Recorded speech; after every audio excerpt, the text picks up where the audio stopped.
Well, folks, it's 9 o'clock on a gloomy gray January Thursday.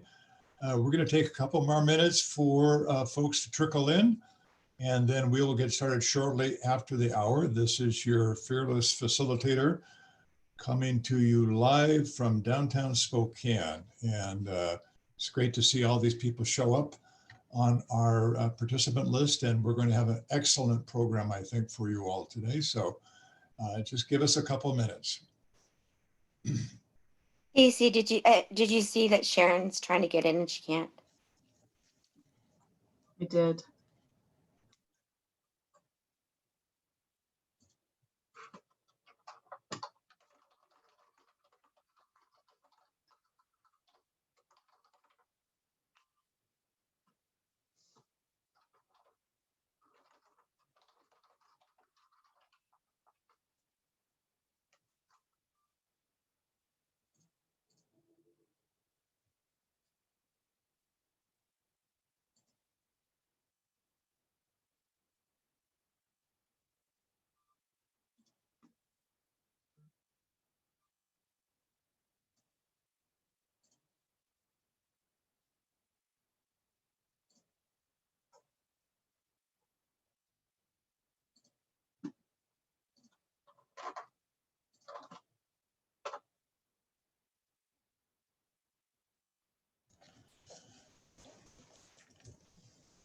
Okay, Stacy, why don't we get started? We've got now 50 people participating. And as before, a little bit of housekeeping. These proceedings and presentations are going to be available after the session's over. So just if you need to refer back to those, know that you can always find them under resources. And we always appreciate knowing how we've done, whether this hit the nail on the head for what you've been needing to know about the transformation project. And so please take that survey. So Stacy, next slide, please. Here's the agenda. And I think, as you probably picked up from the notices you received about this meeting, this is really going to be a deeper dive into the, if you will, the mechanics of how we institutionalize all the good work that's been going on over the last few years in the transformation project. Because if we don't have financial incentives, then this is really a lot of not idle talk, but it doesn't go very far. So this is going to be a bit detailed. I hope a lot of you have been with us before. I think it was a year ago, February, when we did another take at the value-based payment arrangement. And we've decided to do it again. And I was thinking about this, I brought up my daughter to, in her homework, to try to tackle the hard stuff first. And so here we are at the start of the year. And I know we'll have some presentations in the course of the next few months that are going to be perhaps a little easier to absorb. But this is something we thought we'd start right off the bat with, because this is going to be guiding our work, the HCA's work, and I would think for a lot of you clinicians on the line, your work as well with the transformation project over the next few years. So with that as a preface, I just wanted to let you know that we will be, we think we will be pushing up to the 11:30 hours. So in advance, thank you for all of you who can stay the course. We're going to start with an overview of the model that HCA has now been promulgating, and then compare that to what the ACH, Greater Columbia ACH, has come up with on our own. You're going to hear a bit from me, just ever so briefly, about some metrics that are available on the HCA dashboards that I've, in a sense, reinterpreted. And then after the break, we're going to take that dive into value-based payments, JD Fisher from HCA is going to present, and then we will finish by having some of a panel presentation by Coordinator Kier, Molina, and CHPW. So here we are in January 20th, and a lot to cover. So let's begin. And I would, as always, entertain a raised hand from somebody in the audience to give us our land acknowledgement for the lands that we all, or mostly all, are currently working on residing from. Is there anybody in the audience who would just like to read that simple but heartfelt statement that we have used now for about a year as we start our meetings? Looks like we have a hand up from Teresa. Okay, Teresa, take it away. There we go. Morning, everyone. We should take a moment to acknowledge that the land on which we live, work, and play contain the archaeological resources and tangible evidence of Indigenous peoples. It is the historic homelands of Yakima, Wanapum, Nez Perce, Colville, and Umatilla people who remain committed stewards of this land, cherishing it and protecting it as instructed by elders through generations. We are honored and grateful to be here today on their traditional lands. We give thanks to the legacy of the original people, their lives, and their descendants. Thank you, Teresa. All right, let us begin. And there you have some of the faces behind the slides. JD, Heidi, oh, we went a little too fast. Emily, Heidi, Hannah Hartman, Mary Flist, keep on going, please. Emily Rose, Heidi Nelson, and Kat Ferguson, Mahan Latat. Okay. So Mary, you have the floor for the next few minutes. Please tell us about HCA's thinking on the primary care transformation model. Terrific. Thanks so much, and really appreciate the opportunity to be here this morning. So yes, I will be talking a little bit about the multi-payer primary care transformation model, a bit about the title. That is, we have been working collaboratively with 8 different health plans to develop this model, as well as with a very broad stakeholder group, and are pleased with the work that we've been doing for about a year and a half on this. And so happy to be able to come at this point to present to you. Next slide, please.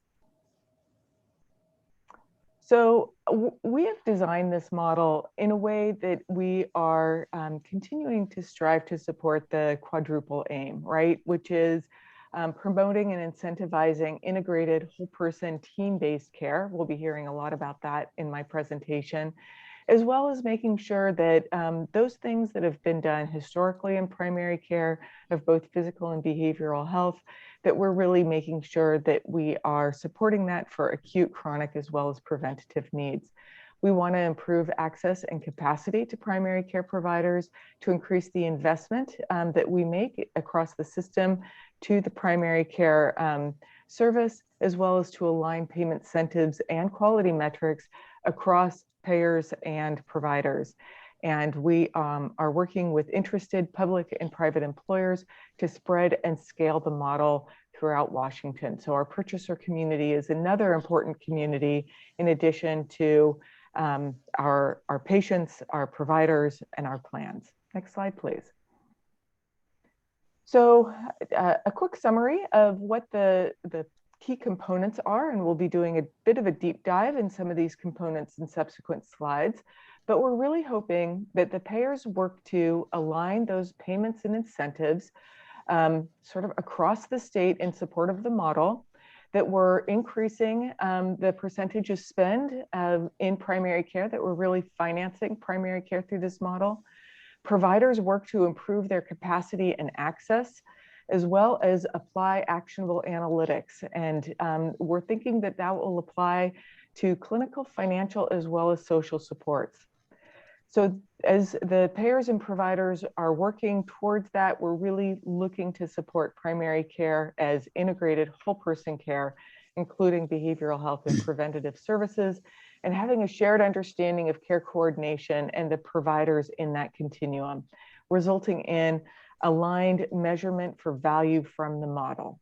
So next slide. So primary care is integrated whole person care. So we appreciate that primary care includes a comprehensive array of appropriate evidence-informed services. And this array of services is coordinated by an accountable care provider team, but may exist in multiple care settings and be delivered in a variety of modes. And so we're not thinking that this is a one size fits all, but we're really structuring this to have the flexibility that we're able to create these key components across a wide variety of settings. Next slide. And that we understand that a high-functioning care team is needed with a shared and inclusive understanding of the continuum of coordination, and that providers assign patients to high-functioning care teams that's led by an accountable provider, but is based on patient, caregiver, and family goals and the level of need, including chronic disease management, behavioral health, oral health, and social support needs. Next slide. And this is a schema of potential roles of the partners within that team-based continuum of patient-centered care coordination. So as always, our patients and families are in the heart of what we do, but we appreciate that there are many people within that sphere of primary care coordination, as well as community care coordination. Next slide. We're also working towards aligning payments and incentives across payers. We know that there are multiple payers and multiple types of coverage that people in our communities have.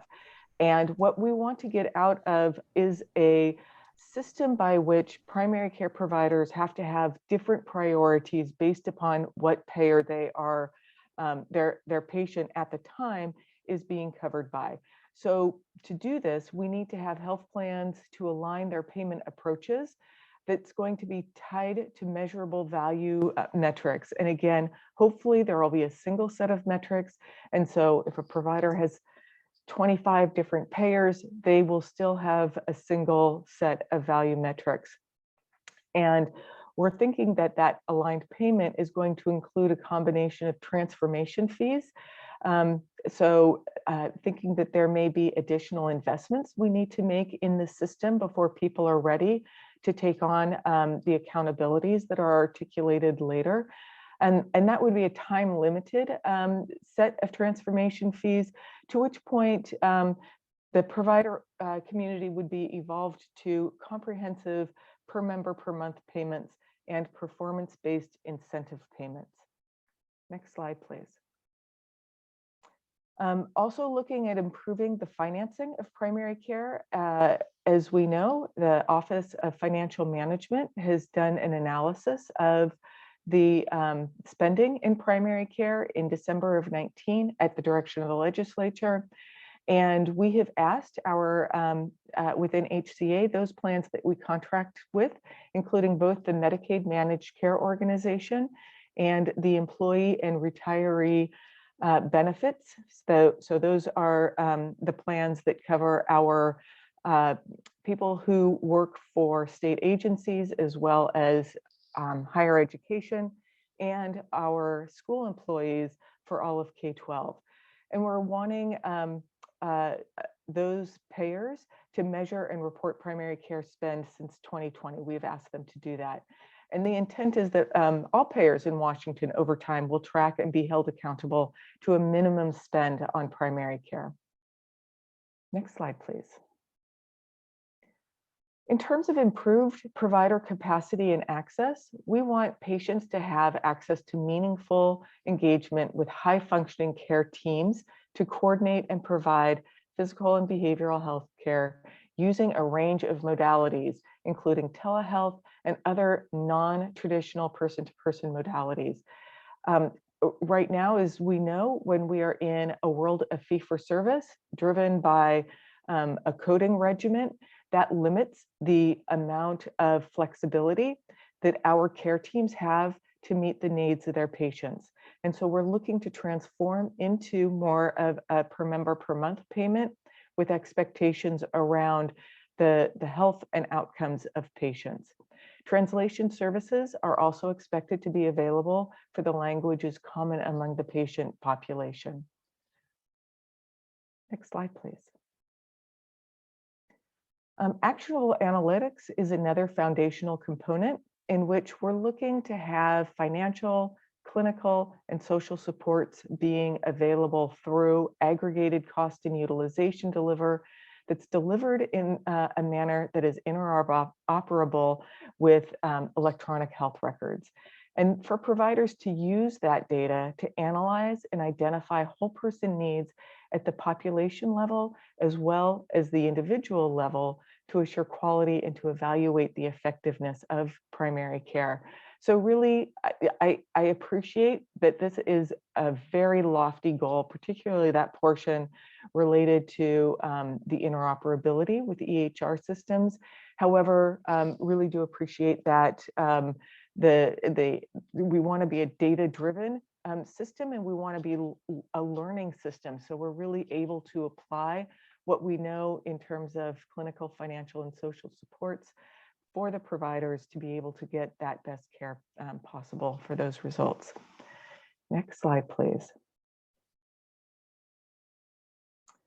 And so the next is those results are really right now the measure we have is to create sort of a set of measurement that by which we will be identifying value, and that payers are going to agree to use a core set of outcome measures for increased quality of care and improved health outcomes, as well as reduce cost, and the process measures that reflect progress towards care transformation goals. And so the next slide shows the measures that have been selected. The way in which we select measures is done through the Performance Measurement Coordinating Committee, which is a statewide committee attended by providers across the state, where they identify if they are interested in it. And then we have comprehensive and collaborative conversations to really get to what are those core measures that we can identify as important to primary care.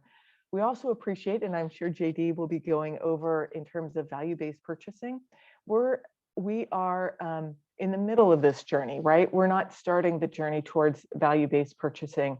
And so we're working hard to really get a good understanding of how do these measures intersect and align with measures we already have in the community. But again, using that community-based approach for measure identification as our North Star for creating a core set of measures.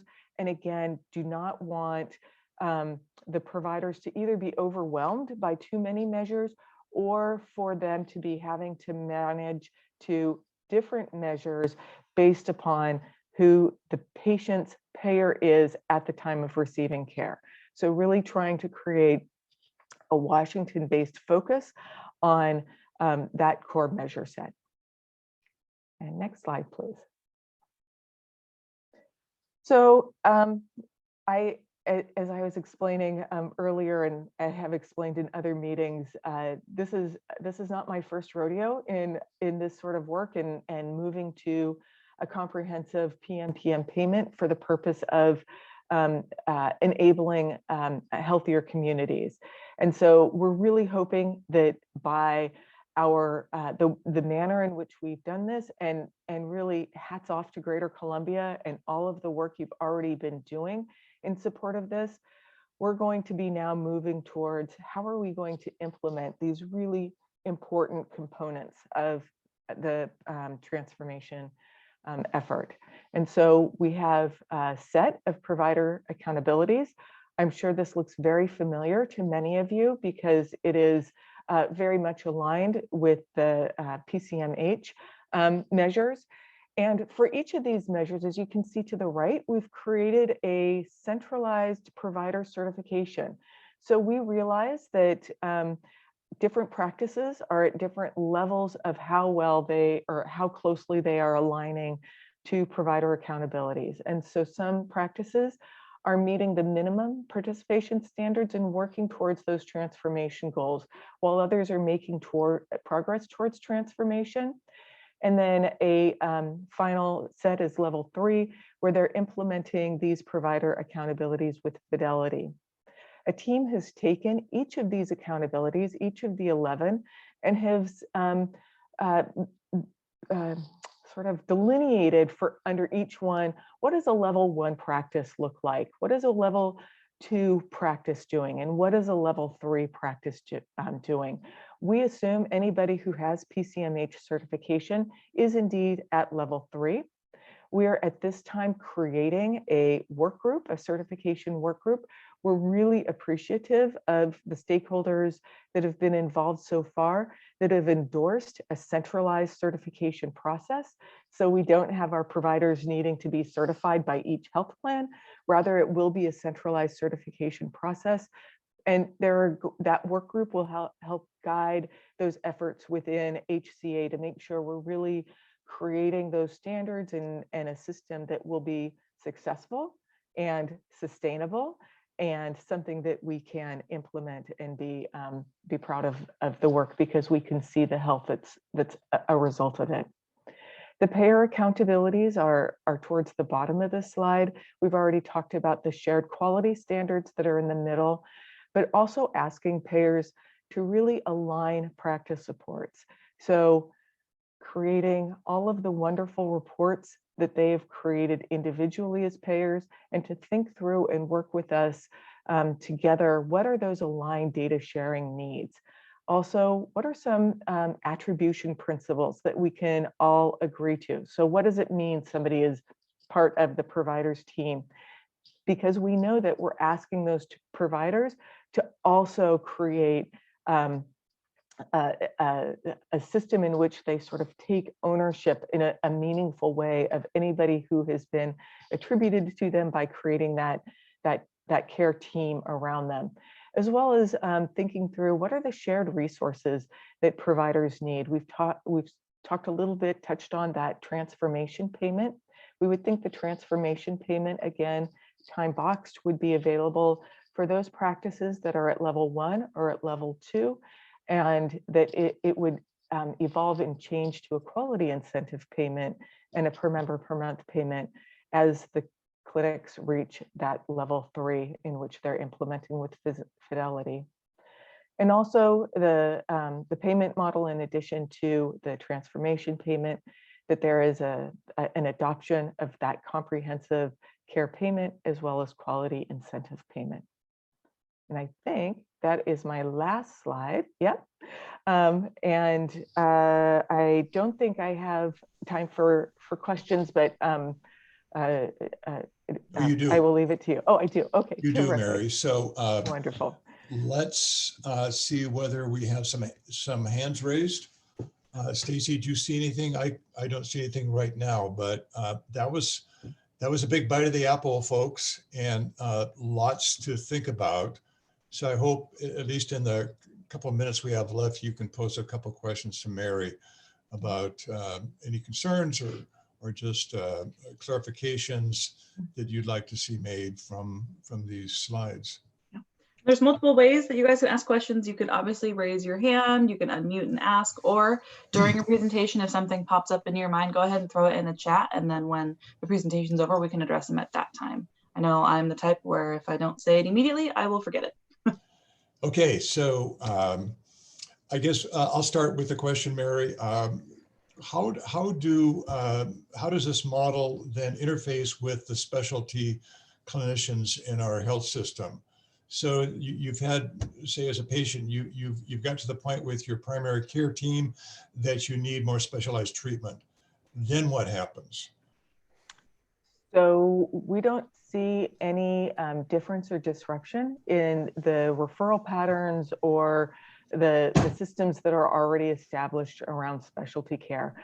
And I remember doing this work in the early 90s, where we were really, as a PHO at the time, a physician hospital organization, we were taking on risk and we were doing all of that allocation and trying to operate within a global payment. We are not, that is not the approach of this. This approach is really focused on how do we make sure that we're delivering the very best primary care we can, appreciating and knowing that there will also always be the needs to, that there are those needs that are outside of the bounds of what a primary care practice can provide, and that those referrals would occur as they do now. This really does not speak to that greater specialty dynamic. Okay, thank you. I'm looking at the chat box. Anybody else would like to pose a question to Mary about this?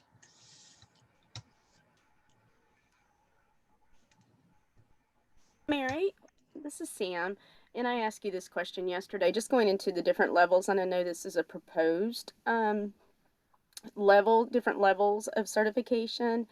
And I know we were talking about the attestation of these different levels, but what if a clinic is partially meeting level 1, but the majority are in the level 3?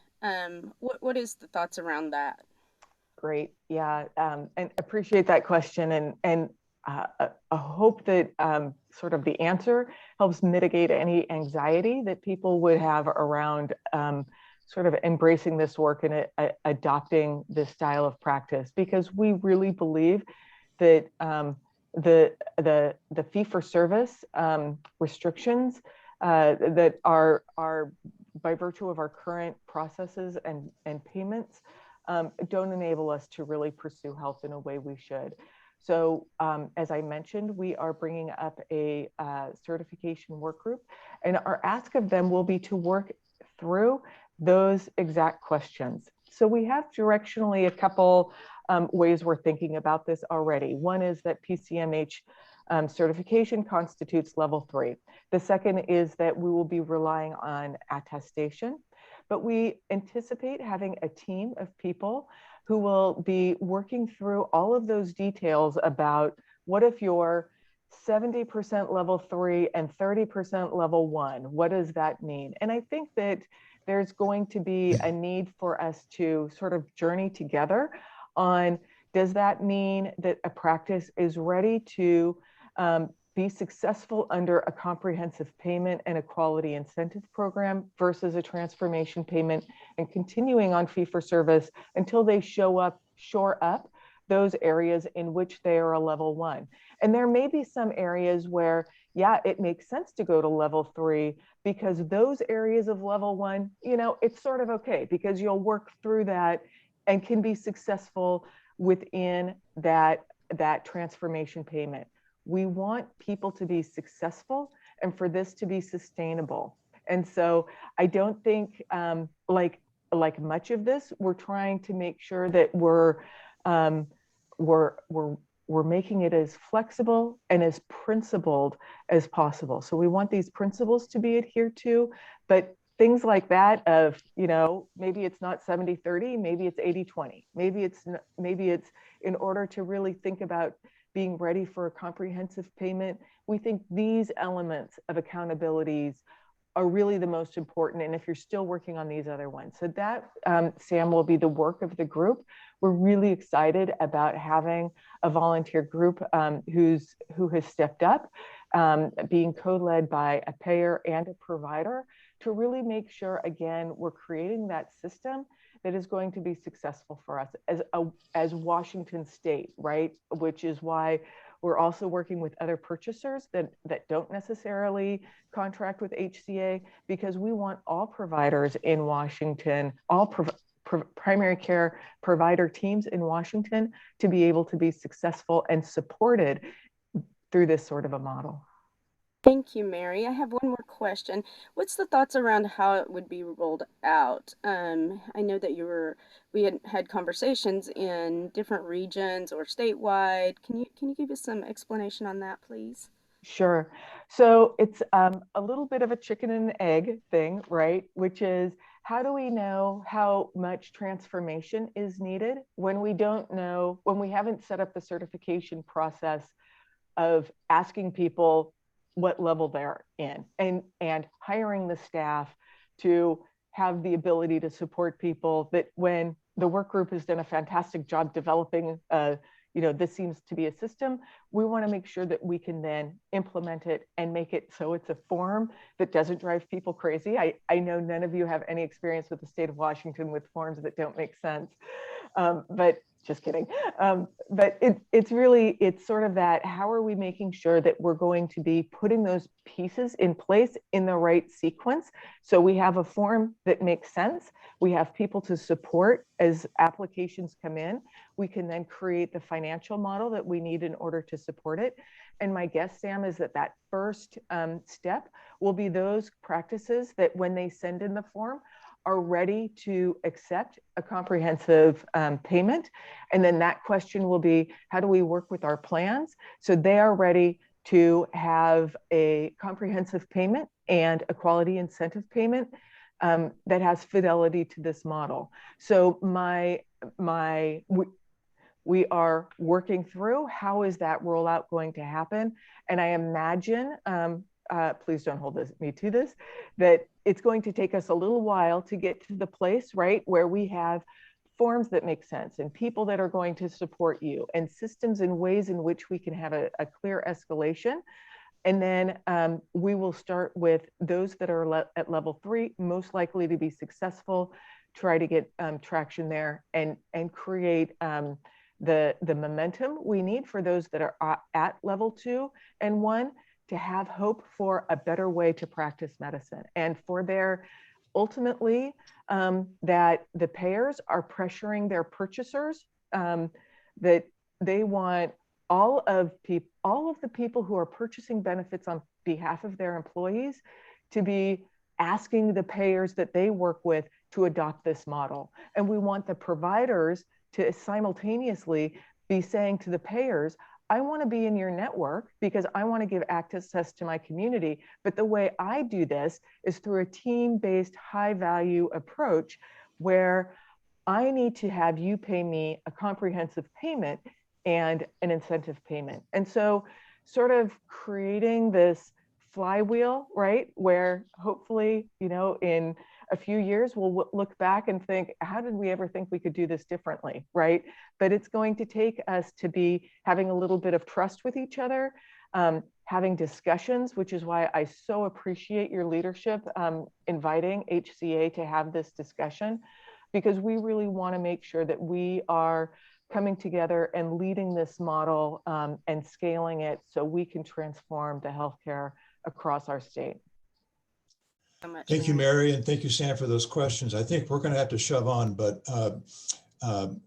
I can't speak for the entire staff here, Mary, but I think this is something that we'd want to check back with you in a few months and just see where we're at on this journey. So we're definitely not at the first step, but we've got a ways to go, and it'll be interesting to get your feedback and your observations in a few months. And I know Dr. Transu and Dr. Zerzan were disappointed they couldn't make it today. Appreciate coming, and we are happy to come anytime. And with that, thank you so much. All right, thank you. You're welcome to stay or go, but we should now hear from our own practice transformation experts, and to look at the Greater Columbia Cares Model, GCCM. And you can see we have 3 presenters lined up in a short amount of time. So I'm going to let Diane, Sam, and Martine sort that out.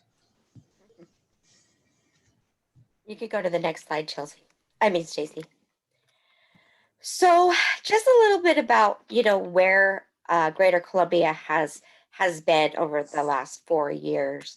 We really, we started with the idea to deliver with the district model, which is Delivery System Reform Incentive Payment Program, and Washington State Accountable Communities of Health across the state, and the managed care organizations.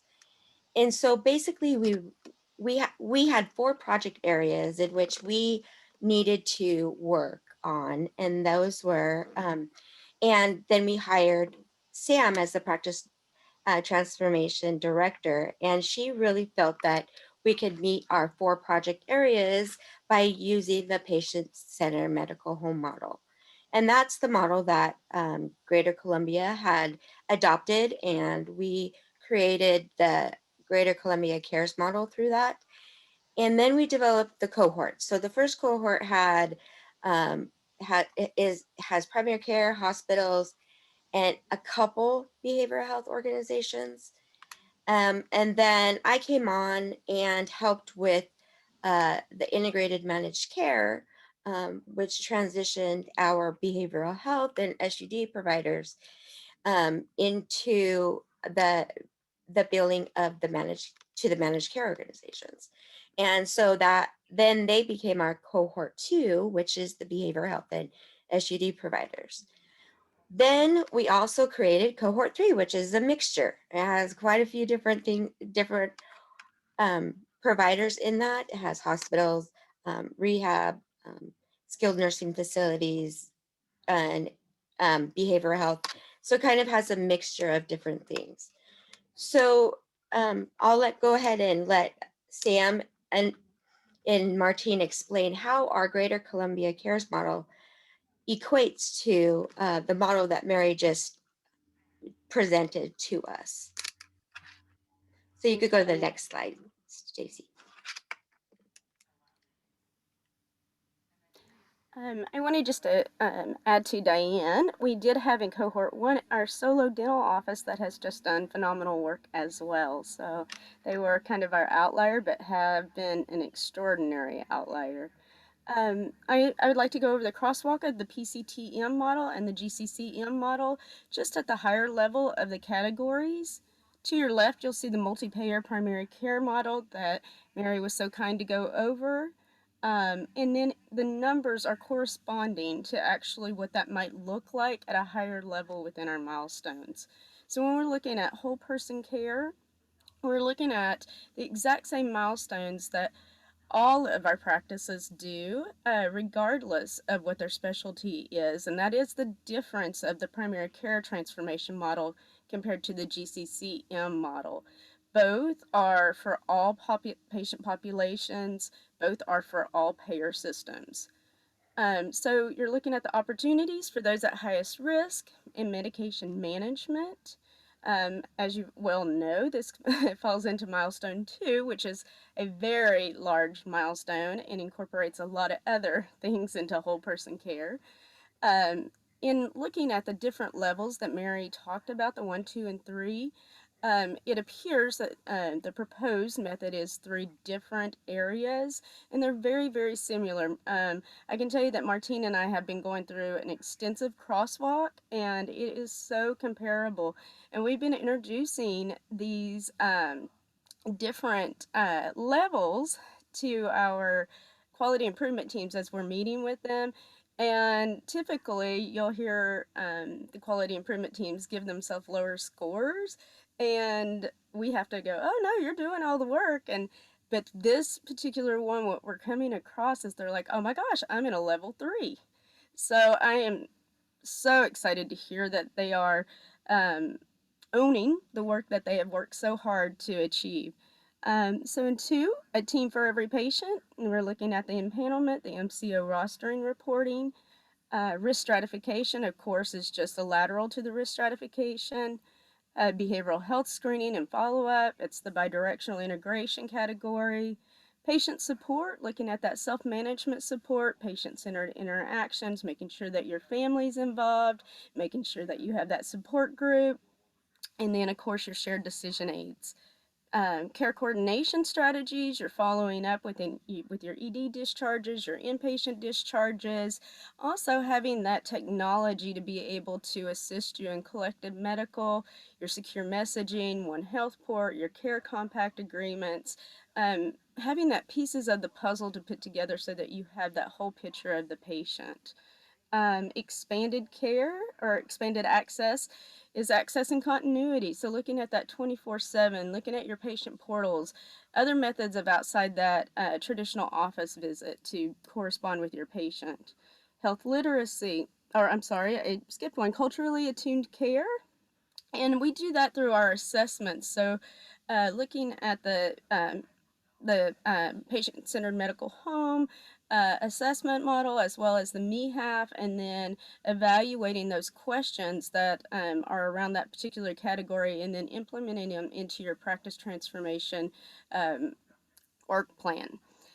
Data capacity, the same as assessments, and then looking at your PTIW, which is, as you're aware, where the practice transformation implementation work plan is a living document that you work with your practice navigator in achieving those particular goals that your clinic has all, well, even within your quality improvement team, have agreed to work on.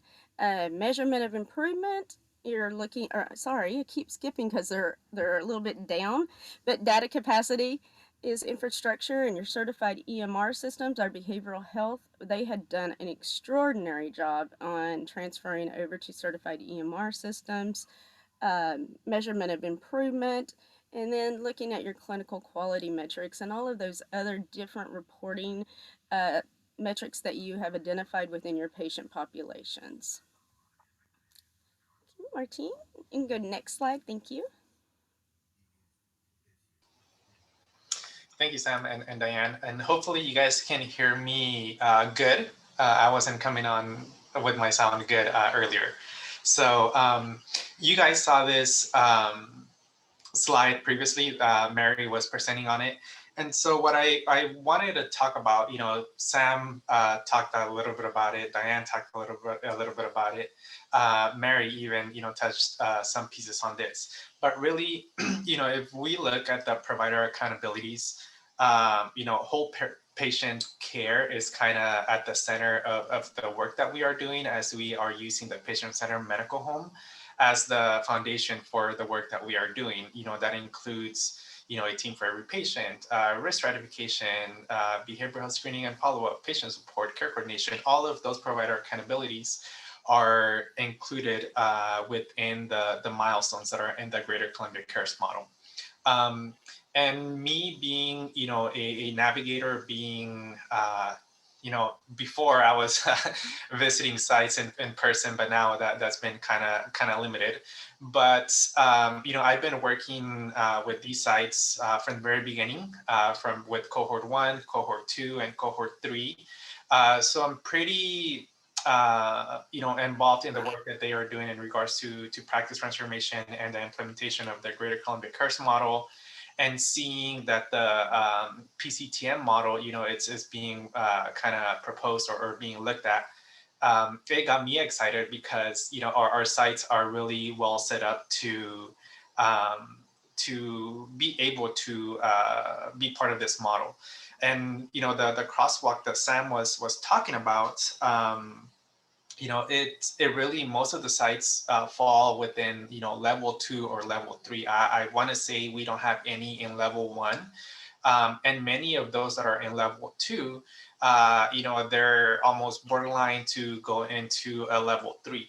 And some of the things, that our providers have done in order to implement the Greater Columbia Cares model that aligns with the PCTM model, they've, doing risk stratification, looking at that, constantly doing quality improvement, upgrading their EHRs to be able to, make sure that the data is being, pulled correctly for reports, is being recorded correctly or charted correctly. Behavioral health screenings, that's really important thing that a lot of sites have done and implemented. Care coordination, we talked about collective medical, which is a great tool for doing your follow-ups for ED and inpatient hospitalizations. Sites have implemented various population health management tools. So it's really, the levels really align. And for you guys that are doing this work that are on the call, you guys might agree or say, oh, nah, maybe not. But, you guys are, and like Sam said, a lot of the time you guys, grade yourself a little bit lower just because, you're doing the work. So you always kind of think, that there is room for improvement, but us, kind of being outsiders to the work that you guys are doing and looking at it from a different angle, we really see that you guys are doing a really great job at the implementation of their Greater Columbia Cares model, which is setting you guys up to, be successful if this PCTM model, comes to fruition. So, I want to encourage all of our providers to really, keep going with the work that they are doing. There's great things coming along from the work that, we are doing together in the Greater Columbia region. And, ultimately, hopefully, the PCTM model is, rolled out so that, there can be more equity within our provider sites, whether that be, big organizations to smaller organizations, because we know that, there might be some inequality as far as, payments go, contracts go, when it comes to the size of the organization. So this model seems to be more equitable as far as, payment goes for all of our providers. Martine, can I add one other thing that we are truly excited about the PCTM model as well, is that it's not prescriptive, that it definitely aligns, with our GCCM model and what is important and what you see within your patient populations of the clinic. So truly excited that that is in alignment, because what we've seen in the past is whenever certifications are typically rolled out, there is very prescriptive measures and a very defined way that they have to report on that. So that's one of the things that we truly are excited. It's cultured to the particular clinic and the organization. So I just wanted to add that. Thank you, Martine. Thank you. Okay, we have time for one or two very quick questions of the trio from Greater Columbia that you just heard from about the GCCM approach. Any comments from some of the practitioners on the call about your experience with this so far?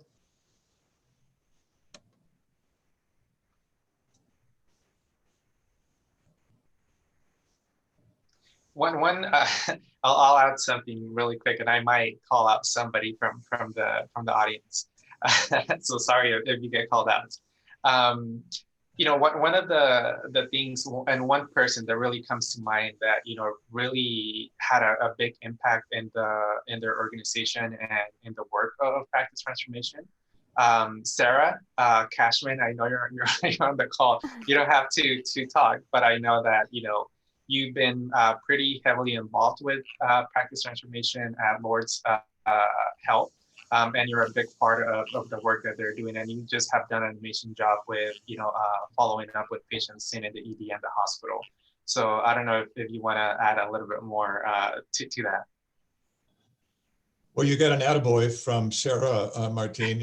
Sarah, do you want to say anything, or you just want to take a bow? Looks like you just want to bow for now. Take a bow. So, but yeah, that's one person as well. Merit Resources. I mean, I can name a whole bunch of people and organizations that are, really. All of them are really outstanding for the work that they have done, and from where they were, from the very beginning to where they are now, they have, just taken the GCCM model and, really implemented it really well within their sites and their organizations. All right, thank you, Martine. Any final comments or questions? Martine, do we have time to call out Lindsay real quick? I know that was one of the critical clinics that we had the honor to be able to partner with. So if Lindsay could step forward and make a few comments, we would appreciate that. Sorry to pick on you. Hey, Lindsay, you got the spotlight on you. Would you like to say anything real quickly?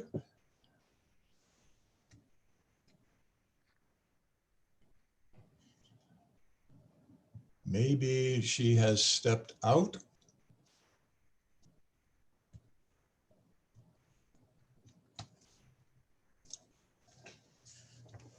All right.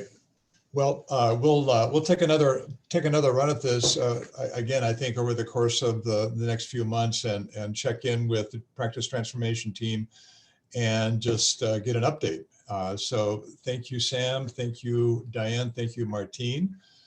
And let us shove on then with the next piece, which is something I'm going to present in a not a reinterpretation, but just a partial look at the Healthier Washington dashboard. And Stacy, could you give me command of my screen? I just wanted to point out where this is for people.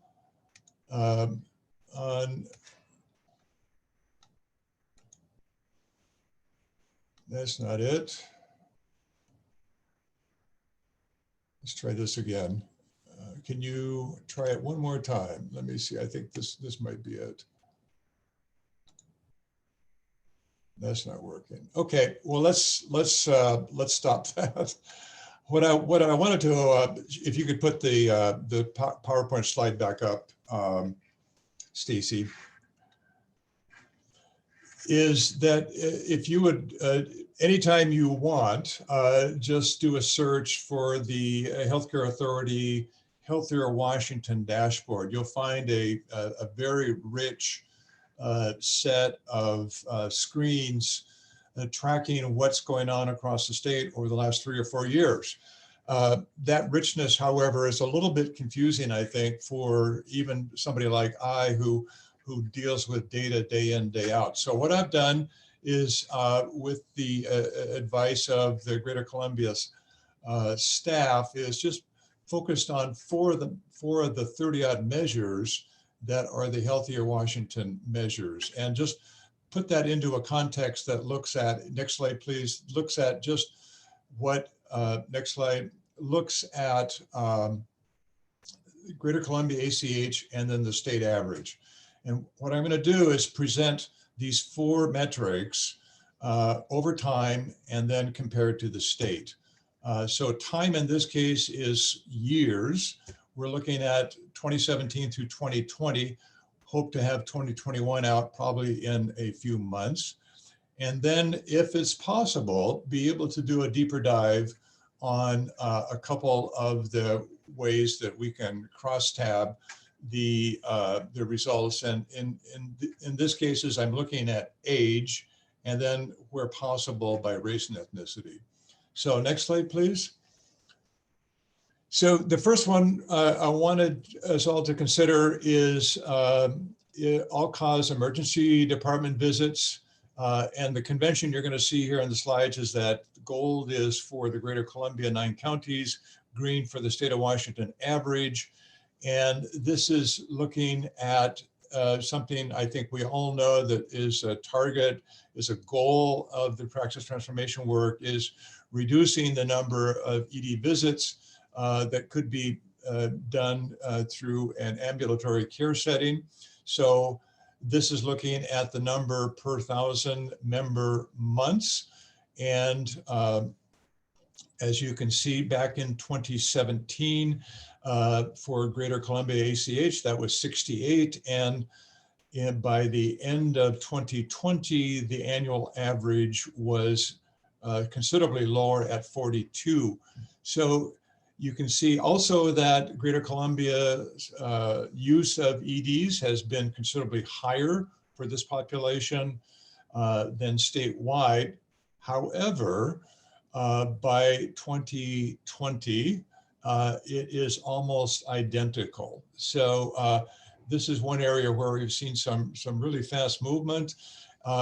It's hard to disentangle the effects of COVID on the 2020 results. So we'll have to see how this looks over future years. 2021 will obviously be COVID impacted, but my sense is that this is a combination of COVID impacts plus the work that all of you have been engaged in over the last couple of years.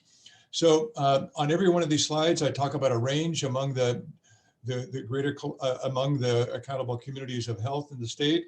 And you can see in 2020, it ranged from 30 to 46. So Greater Columbia is still at kind of the high end of that. And among the counties, the 9 counties within the accountable community of health for Greater Columbia, you can see quite a range from 32 to 82. So the data are available if you want on the Healthier Washington dashboard, but this is just a summary that I thought might be helpful. So let's go on then. We're going to take a deeper dive into this very important indicator by race and ethnicity. Again, gold is for Greater Columbia, green is for the state. We have 2 groups here. This is the way it's presented to us, so we can't give you any more specificity, but we're looking at all minorities, which is on the left, and then non-Hispanic whites on the right. Again, 2020 data, lower is better. And you can see that for whatever reason, the rate that we see from the minority populations in the 9 counties is considerably lower than the non-Hispanic white rate. And I don't know quite what to say about that. Again, all I can report on is the what and not the why. You might have opinions on the why here as well.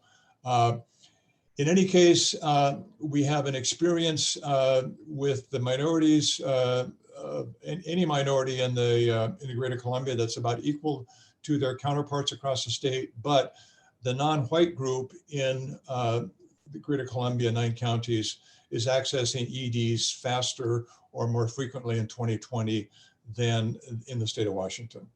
Next slide, please.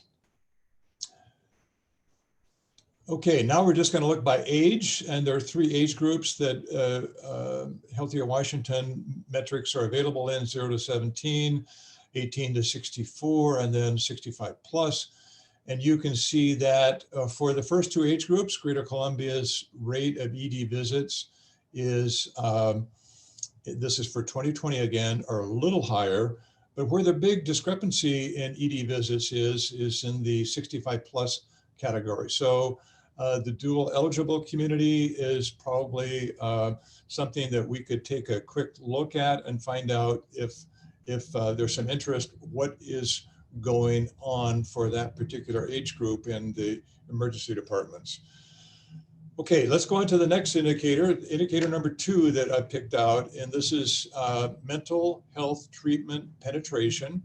You see the definition up there. It's basically the use of services of somebody who qualified for those services within the year. And higher is better here. And it's pretty easy to see, just comparing the colors and the height of the bar graphs, that they're about the same over the last 4 years. So little increase, or another way of saying this is little progress being made either in Greater Columbia or across the state in mental health treatment penetration. And again, this is the what, not the why. I think we can all think of at least a couple of reasons why this might be the case.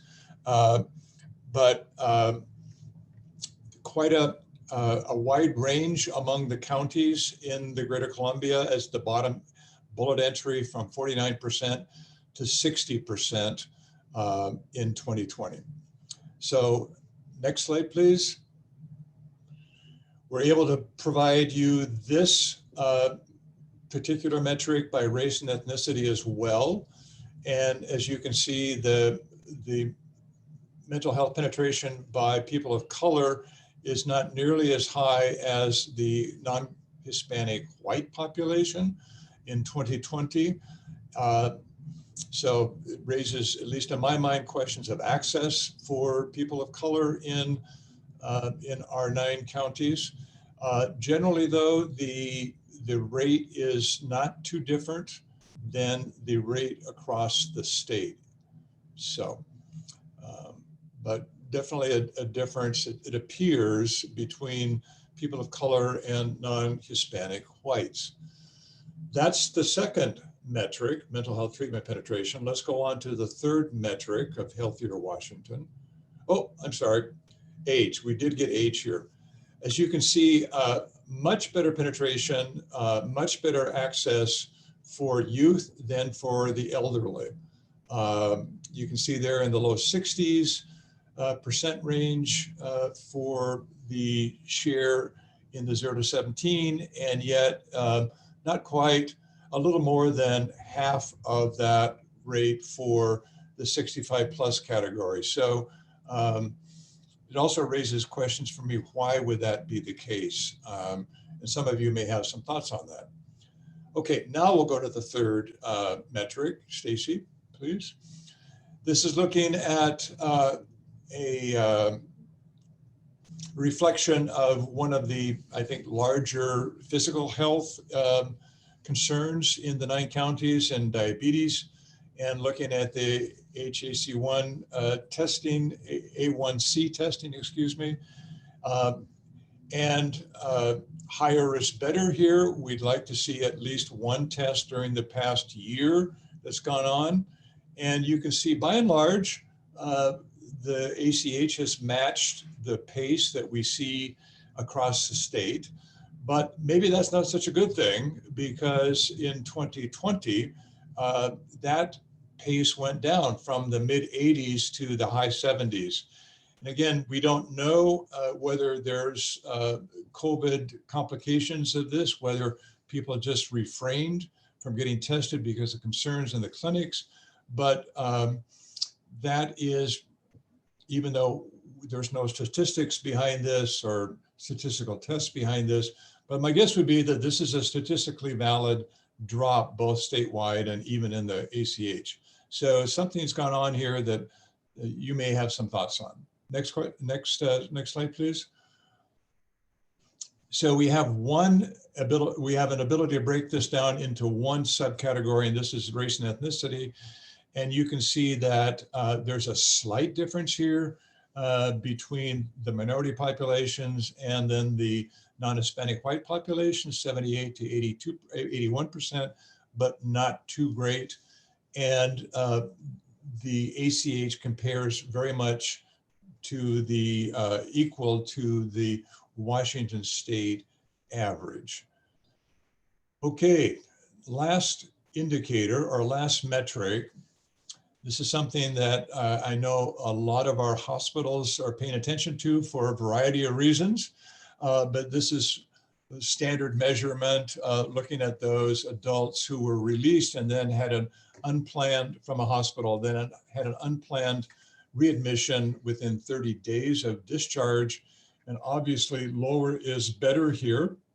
And I'm happy to present to you that Greater Columbia's experience in readmissions is actually considerably better than the state as a whole over the 4 years we're measuring. Not much of a trend. In fact, if there, well, I'll just leave it in saying there's not much of a trend, basically going from 11 to 12%, which could be well within a margin of error. There is as you can look at the bottom bullet, quite a range among our counties from 0% readmission rates to 14% readmission rates in 2020. So you can find the detail, by the way, on the website. All right, I think I've got one more slide and then we'll just wrap up. So if you look at readmission rates by race and ethnicity, not a whole lot of difference, 12 to 13% versus 15%. And I don't know whether we need to make a big deal out of just a 1% difference between the two groups. So again, something to perhaps take a bow for in this readmissions rate. So let me just wrap up in my final slide, and then we'll take a break. Just looking at the 4 measures, if we want to compare ourselves to Washington, we performed about as well on both mental health treatment penetration and diabetes care. We, as you just saw, outperformed Washington on the readmissions rate. And yet we still have a higher rate on the use of emergency departments.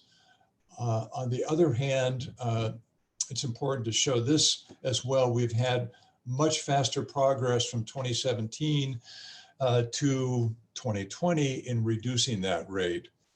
And then the minority population comparisons you can read if you'd like to take a look at. But basically there were small differences in most cases.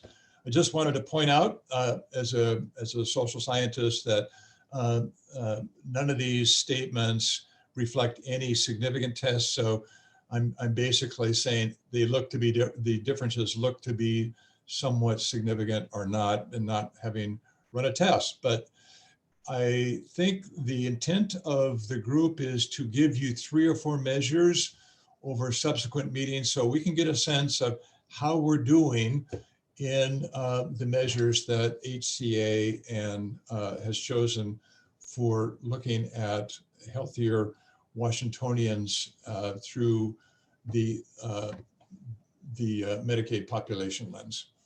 So with that, I think we'll take a break. A little earlier than usual. We will be back at 10:15. Yeah, those of you who want to have questions, you can certainly email me, call me, whatever. And we'll be back at not 10:10, but we'll be back at 10:15. And we'll start with then our presentation by JD Fisher of HCA on value-based purchasing. So enjoy your break, stretch your legs, and come back hopefully with lots of questions.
Well, welcome back, everybody.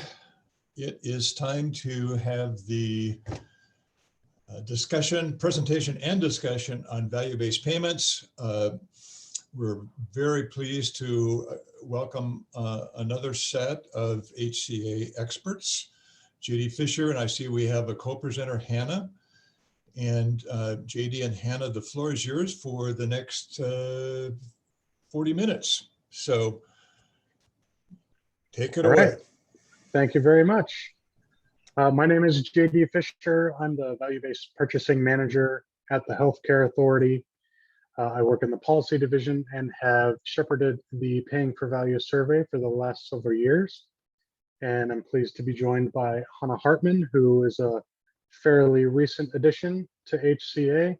And she has been stepping in very courageously to jump in and learn a lot and take a major role in developing this survey and doing the analysis. So Hannah, you want to introduce yourself real quick? Yes, if I can figure out how to unmute while sharing. Hi, everyone. I'm Hannah. I am the, as JD said, a new senior policy analyst on the team, and I'm happy to be here. Can everyone see my screen okay? We can see your screen, Hannah, but it is the, It's the presenter version. Yeah, thank you. It's like, not the background. Yes, the presenter side. All right, let me work on that real quick. Well, as Hannah gets that figured out, I will go ahead and start us off so we don't lose much time. So I'm just going to run through a little background about who HCA is and where the survey fits within what we do. So HCA is the largest purchaser in the state of Washington. We cover over 2.5 million individuals through Apple Health and public employee benefits programs. With the addition of the school employee benefits program in 2020, that gave us a significant boost in the number of covered lives. So currently that's about 1 in 3, I think it's almost 1 in 3 residents in the state of Washington. We are a purchaser, a convener, and an innovator. So we have different levers to pull as we strive to achieve our goals and priorities. And we have an annual spend of over $12 billion. So we have a lot of resources to bring to bear. Hannah, looks like we're pretty good. So if you could advance to slide 4. Great. We recently published our strategic plan for 2022 through 2025. This strategic plan is a high-level document that outlines our mission, vision, and values, and specifies 3 primary strategic goals that we will focus on over the ensuing years.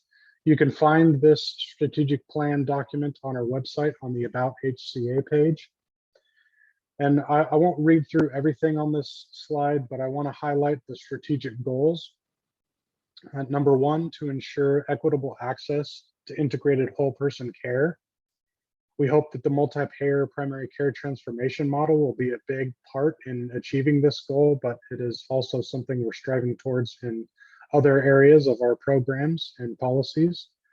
Number 2, to achieve value-based care through aligned payments and systems. So we continue our journey to advance VBP and facilitate the adoption of new, robust VBP models that can support this vision. But along the way, we are striving to align what those models look like and how they work, particularly so that providers are faced with aligned priorities and aligned incentives and aren't getting different messages depending on which payer or program they contract with. And then number 3, build person and community-centered systems. We want to make sure that the payment models and the programs we implement and operate work for the people that receive care, and also that communities are engaged and empowered to support those systems and support the individuals in those areas. And our ACHs are great partners, and we hope to continue these relationships and build on our respective strengths. Next slide. So we set out this journey towards VBP several years ago and aimed at achieving 90% of state-financed healthcare and 50% of the commercial market into VBP arrangements by the end of 2021. We will calculate the results of the 2021 performance this coming fall. And we're currently developing revised purchasing goals for the next period of time to align with the timeline set out in our strategic plan. We have a roadmap that we update annually, but we took a pause on that while we developed that strategic plan, and we'll have a more updated vision and document later this year. Next slide. I'm sure many of you have seen this graphic, the Healthcare Payment and Learning Action Network's APM framework. We use this framework to define what an APM is, what it looks like, what it includes, and how to categorize it. We use this in our contracting, but the survey is also based on this framework. If you're familiar with this one may look a little bit different. This is the refreshed framework that HCP Land produced in 2017. When we adopted the VBP roadmap and pushed towards VBP adoption, we used the original framework. And since it was embedded in all our contracts, we did not adopt this refreshed framework, but we did make that move last year. There aren't major changes. I'll highlight that there was an addition of category 4C to specify integrated finance and delivery systems. You can think of Kaiser Permanente as an obvious example of a model that would fit there. And then the refreshed framework also consolidated categories 2C and 2D into one pay for performance model. This isn't a big impact, as I don't think over the last 5 years we saw any adoption of category 2D models. So I think it makes a lot of sense and doesn't have a big impact. But we'll be using this framework moving forward. Next slide, please.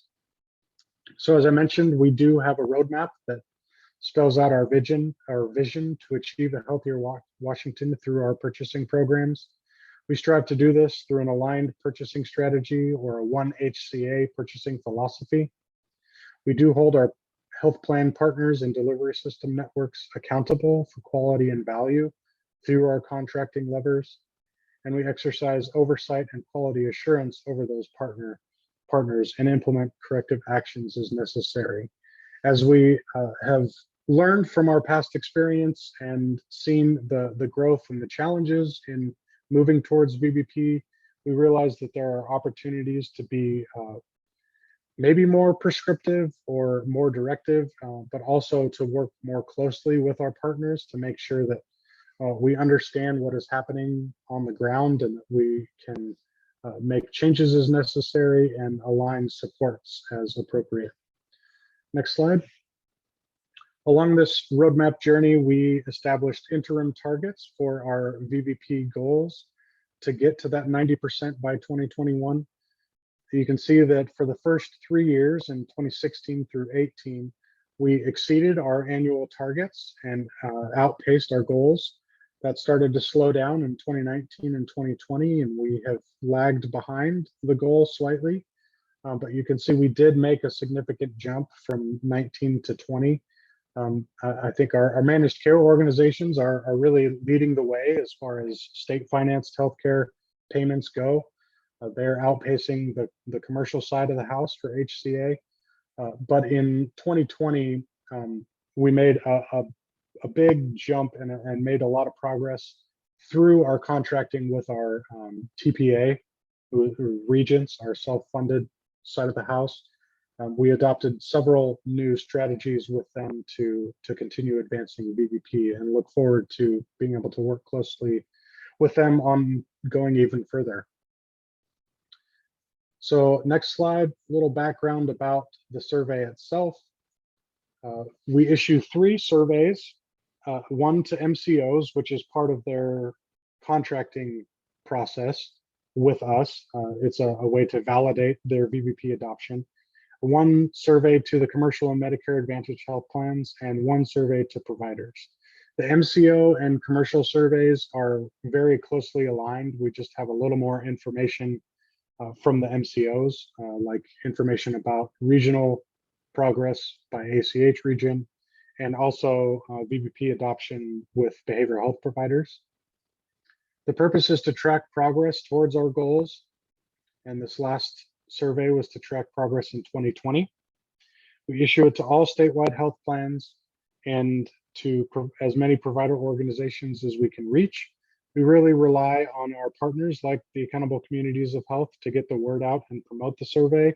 So I want to take a moment to thank Greater Columbia for your work in promoting the survey.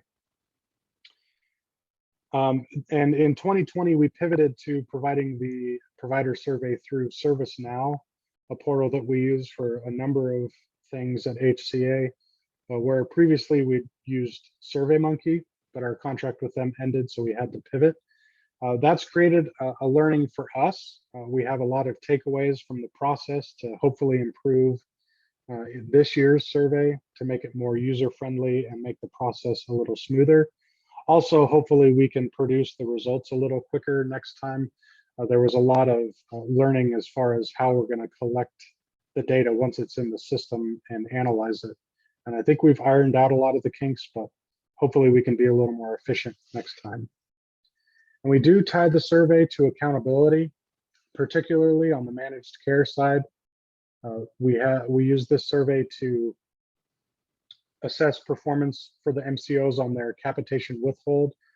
You'll recall likely that we withheld 2% of the MCO's monthly capitation payment, and they can earn that back through quality performance and then VBP performance. So this survey process helps determine how the MCOs did on that VBP portion. We also use this survey to determine the state's DSRIP incentive payment allocation for both the statewide accountability and the incentives for MCOs and ACHs. And we know that some ACHs do provide incentives to partner organizations that complete the survey.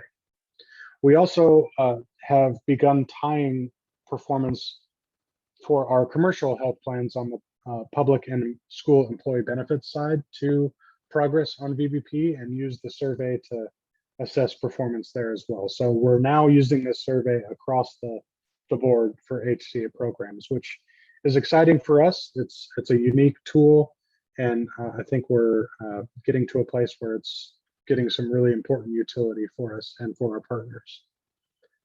And now we'll move to the survey itself, and I'm going to hand it over to Hannah, who will walk through the survey results. Thank you, JD. And I apologize, I'm going to keep my video off. I find that I have better luck with internet and consistent signal when I do that. So sorry about that. But we're going to walk through the survey response. So we see on the payer side our list of usual suspects here as far as our health insurance companies across the state in Medicare, commercial, and Medicaid sectors. On the provider side, we received 64 responses from providers in 31 counties across Washington. That's a pretty significantly decreased response rate. We're down from 170 in the 2020 survey and 148 in the 2019 survey. We don't know if that's COVID burnout or survey fatigue or something else, but we just wanted to note that because it affects our ability to compare results year over year. So please keep that in the back of your mind as we're going. Looking at the types of providers who responded to the survey, the largest chunk is nonprofit, but there are also quite a few behavioral health, and obviously those two can overlap. Providers could choose multiple types of facilities when they responded to the survey. But we've also got respondents from all across the board, from FQHCs to hospitals to tribal healthcare providers. And looking at the number of clinicians and the size of their patient panel, the majority of our respondents came from organizations with under 50 clinicians, and the majority came from organizations serving more than 1,000 patients. And I forgot to say it before, but I can't see the chat because I'm screen sharing. So if there's something that I need to know, please do interrupt me. This slide shows where providers offer services according to ACH, and 22 of our respondents this year said that they provide services in Greater Columbia's territory. And that's a decrease of 10 from last year, but again, there is an overall decrease in the number of respondents, so we won't read too much into that.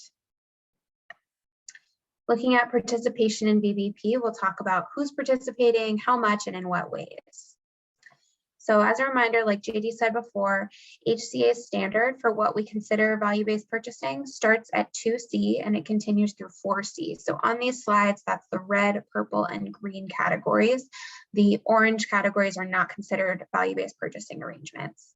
And in the Medicare sector, Medicare payments totaled about $4.3 billion, or 18% of all health plan payments in the state in 2020.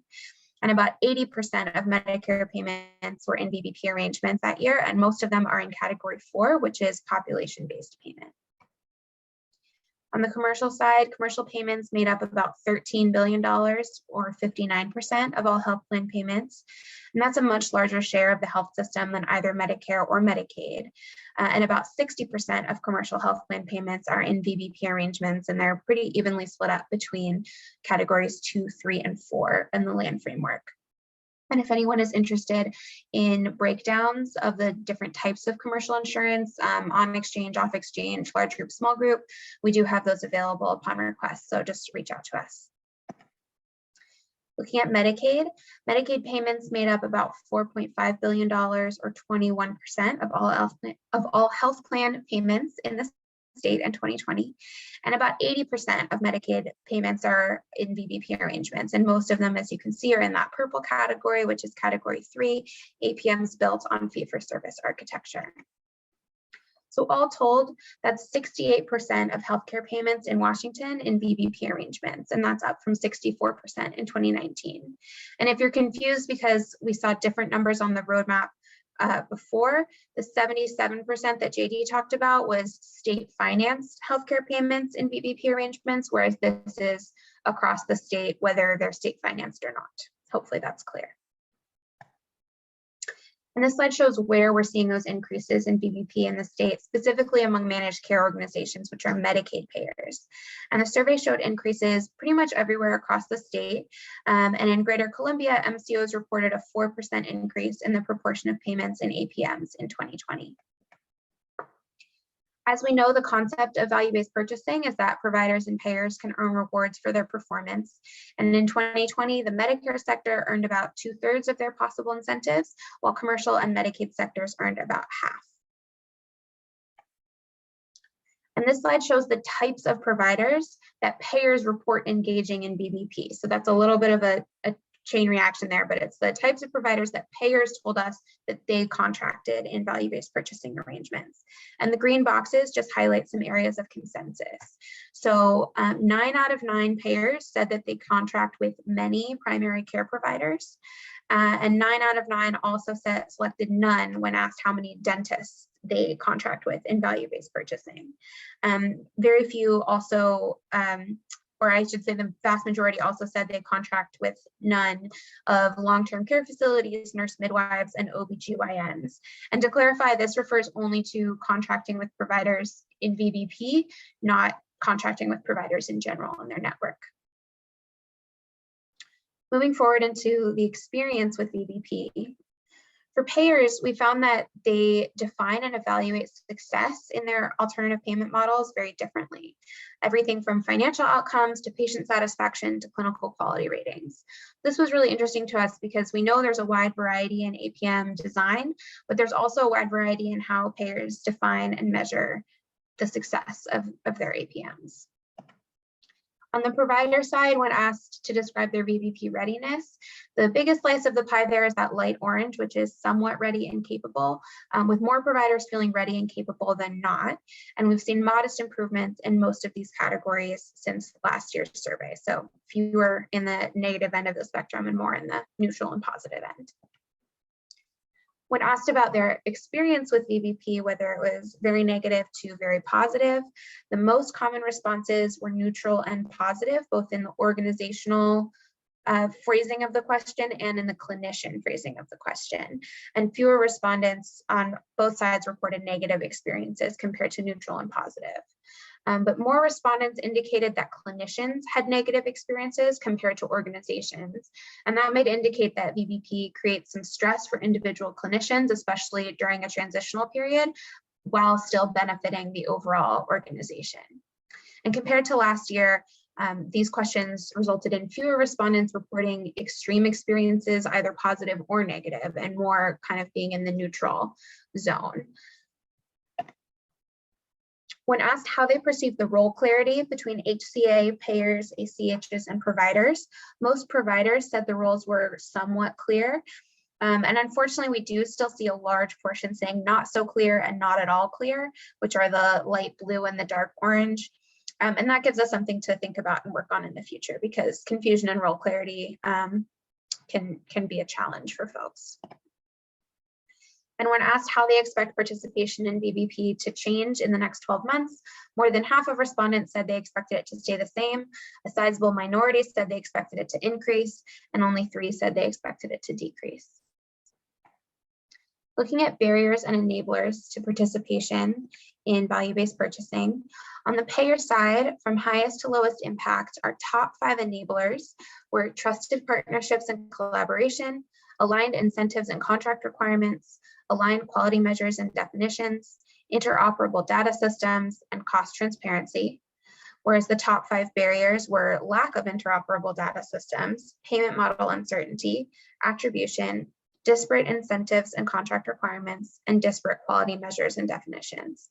And the little stars there on 4 out of 5 of enablers and 4 out of 5 barriers tells you that the ones with the stars are the same as on the 2020 survey. So a lot of consistency across the years here.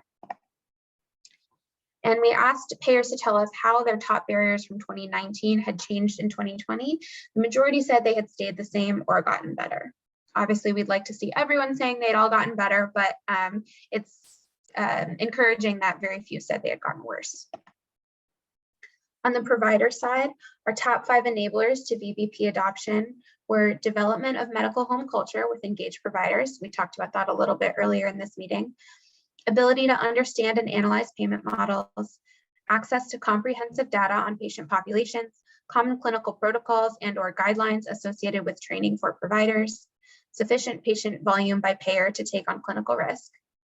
And then on the barriers, we had misaligned incentives and/or contract requirements, lack of timely cost data to assist with financial management, lack of access to comprehensive data on patient populations, lack of interoperable data systems, and insufficient patient volume by payer to take on clinical risk. And again, how did that compare to the barriers in 2019? The majority said that their top barriers had stayed the same. Digging into health equity, we asked payers whether they collect race, ethnicity, language, and disability, or RELD information, whether they disaggregate performance according to those categories, and then whether they've implemented programs to address disparities by those categories. This was a new question last year, and this year we added disability into the list. And all payers report collecting data by race, ethnicity, and language, and most also disaggregate performance by race and ethnicity. But yes, responses to these questions, they have increased a lot since last year, which is great. But payers emphasized in the comments that the data is still not always complete or of really good quality. Some payers proactively collect information from their members, while others allow for self-report, or they collect data from external sources like the Health Benefit Exchange or the census. So there's a really wide range in what the data looks like across payers. And digging in further to that, payers told us in no uncertain terms that RELD data are really difficult to capture for a few reasons. One is that individuals might not identify with any of the OMB categories, or they might be reluctant to self-report due to concerns about why that information is being collected. And payers also don't always have control over the information that's collected when someone enrolls. So if they enroll through their employer or through the Health Benefit Exchange, the payer might not be able to dictate what questions are asked at that time. And several plans are in the process of improving their data collection methods, but at this point, most of the disaggregation of data is at the plan level and not being shared out with providers. When we look at how plans are addressing non-medical social needs, most respondents articulated broad commitments to health equity, and most plans provide referrals or connections to community-based organizations or government programs addressing non-medical social needs. And some plans also provide a limited list of direct services like meals or cell phone minutes. But payment structures for providers that serve high-need populations remain elusive. We see a couple of different things, some risk adjustment, some financial incentives for non-medical outcomes, but those things are really in their early stages.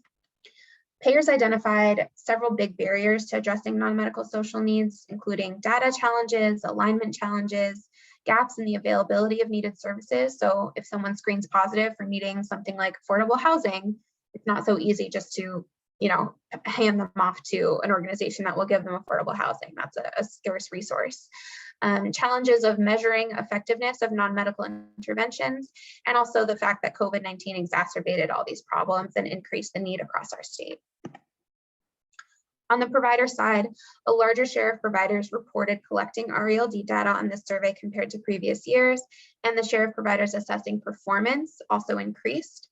And the share of providers implementing programs to address disparities jumped from 42% on the 2019 survey 2 years ago to 51% on the most recent survey. Looking at practice transformation, when asked about their level of integration, you can see that the majority of providers here in this pie chart are in the yellow, green, and blue categories. So those are the higher levels of SAMHSA's 6 levels of integration. And about half of respondents intended to move to a higher level in the next year. With workforce, when asked whether they were preparing to integrate their practice, about 2/3 of providers said yes, which are the dark green and the dark blue. I'm kind of skipping through some of these just in the interest of time, but all of these slides will be available later. When asked what type of technical assistance their organization received, and on the left here we have the 2020 answers, and on the right we have the 2021 answers. The red and the orange categories of addressing health inequities and addressing social determinants were new options this year, so that's why they suddenly appear. But we see a lot of interest in that over the last year. And when asked what type of technical support would be most helpful, again, we see a big demand for training or technical support for providers in addressing health inequities and addressing social determinants of health. Our last couple of topics, Medicaid transformation and COVID-19. This question asked payers how they engage with ACH, with just ACHs in their area. And we see the majority of payers saying that they are involved in ACHs in one way or another, whether that's just attending meetings or being involved in governance. I don't know how this squares with your experience in Greater Columbia, but it is encouraging for us to see that payers in different areas are involved with their local ACH. And when asked whether they work directly with ACHs. We had 7 providers on our survey this year saying they work directly with you all at Greater Columbia. That's a big drop from last year, but again, so is the overall response rate. So don't worry too much about that, but it's always good to see the number of providers across the state that are engaged with their ACH. When asked, has the COVID-19 pandemic affected your practice's ability or capacity in these various ways? We asked providers this, and from last year to this year, the largest share again is in the light green, which is challenges to the sustainability of normal business operations.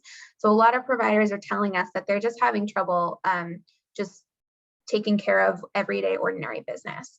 We did change the question a little bit this year. That purple category last year was other. This year it's challenges to maintain ongoing and appropriate patient follow-up, and that was another big chunk that people reported they were having trouble with.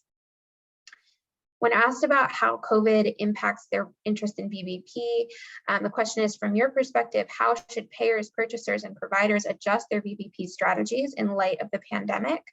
A lot of providers would support reducing or limiting risk-based payment models until the pandemic is fully over. That's the dark blue. And a sizable minority wants to see us continuing to expand VBP models in the light green. Of course, it's a little bit challenging to know what fully over means in this context, but it's good to know that folks are feeling a little hesitant about risk-based models right now. So getting into our summary and takeaways. So if we look back at our purchasing goals, we had originally said by the end of 2021, 90% of state-financed healthcare and 50% of commercial healthcare would be in VBP arrangements. And as of 2020, 82% of Medicaid, 59% of commercial, and 80% of Medicare Advantage healthcare were in VBP arrangements.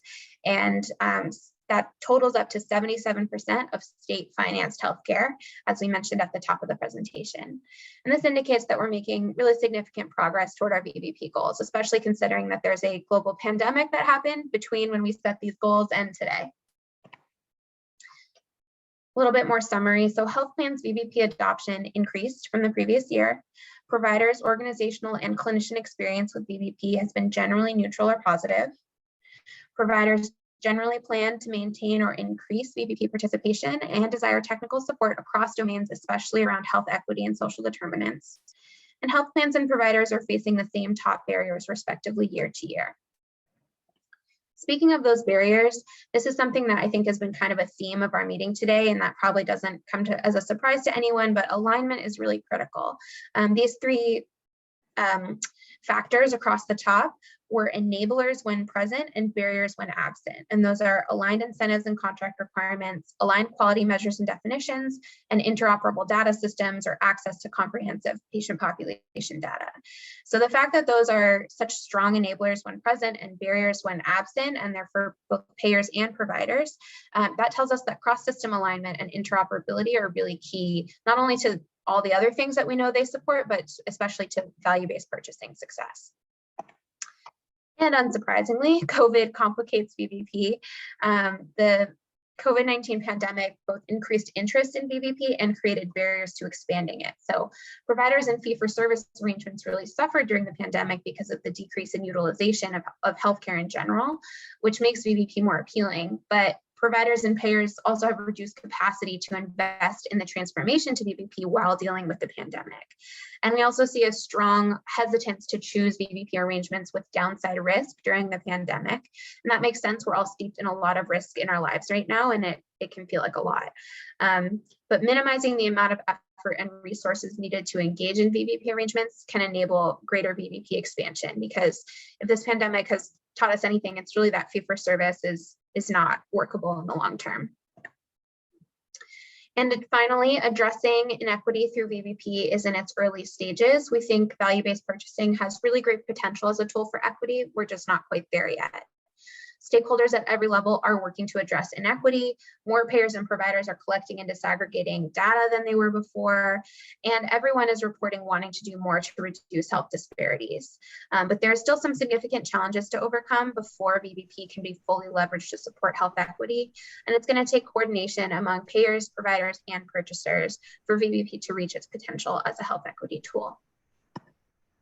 So to facilitate further progress, improve timeliness and comprehensiveness of data shared with providers, such as multi-payer activities like we've talked about, improve role clarity, align quality measures and incentives, foster collaboration and trusting relationships, invest in interoperability, support providers with health information technology and health information exchange, as well as VBP technical support, support small to medium-sized providers and invest in improving provider experience, and develop a more cohesive strategy to leverage VBP to improve health equity. And we're working on many of these steps independently at HCA, as well as through our multi-payer primary care transformation, like Mary talked about earlier. So with that, this is our contact information. Feel free to reach out at any point. These slides should be going out to everyone. And we'll take some questions now. And thank you so much for your time.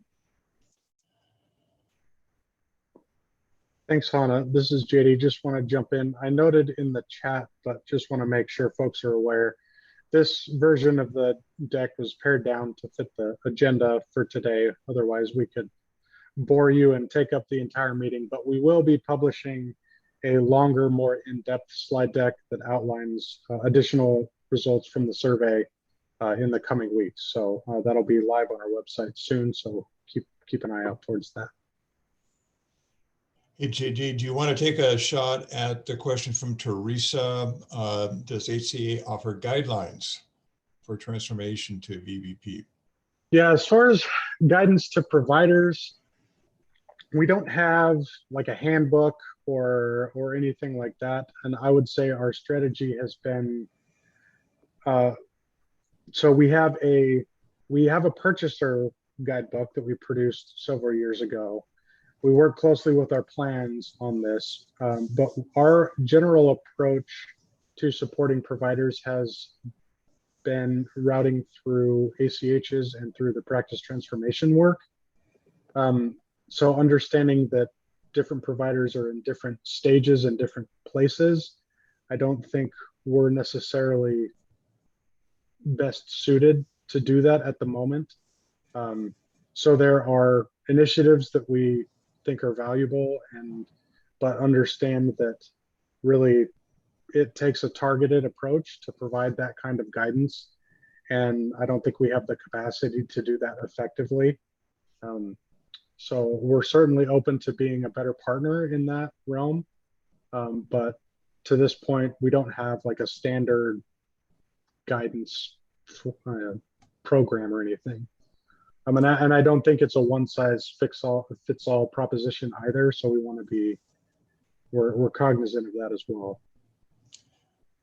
And I'll put Sam on the spot as a follow-up to that question, JD, and that's something the ACHs might be able to help out with, correct? Sam, do you want to say yay or nay? Yes, definitely. Can you hear me? Yes, we can hear you. Okay, great. Yes, definitely. All right. So Teresa, if you want to connect with Sam or Martine, I'm sure they could take that further with you. So we've got just a couple more minutes before JD and Hannah have to run off to another Zoom meeting, I suspect. And just wanted to see whether you had questions. That was quite a lot of information, and you don't need to try to summarize that with your questions, but do you have any very specific questions to what they presented? But any one of those 60 slides.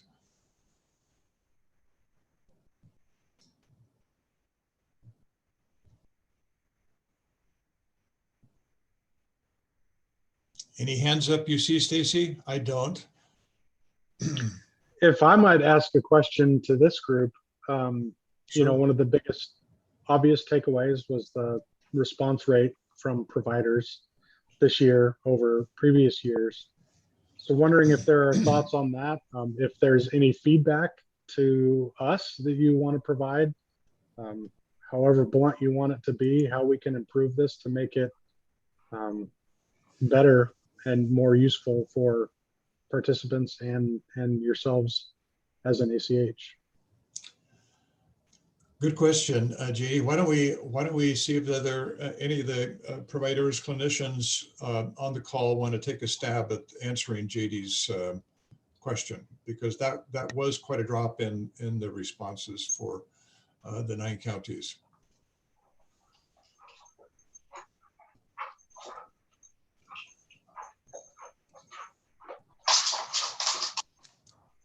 Anybody from the ACH staff want to take a look at that one, or to take a stab at that one? Why that may have been the case? You know, I think this is Diane. I think a lot of it had to do with the fact that we might not have had the link sent out enough for our providers to be able to respond to the survey. So going forward, JD, when you guys have that link available, could you make sure that, I know you would probably send it to Sharon because she's the director, but if you could add maybe Sam or myself, just so we make sure we get those, the link for the survey out multiple times so that providers can access that. Yeah, absolutely. That's good feedback. Thank you. Thanks, Diane. Yeah, that's helpful. Okay, any other feedback to JD about the survey?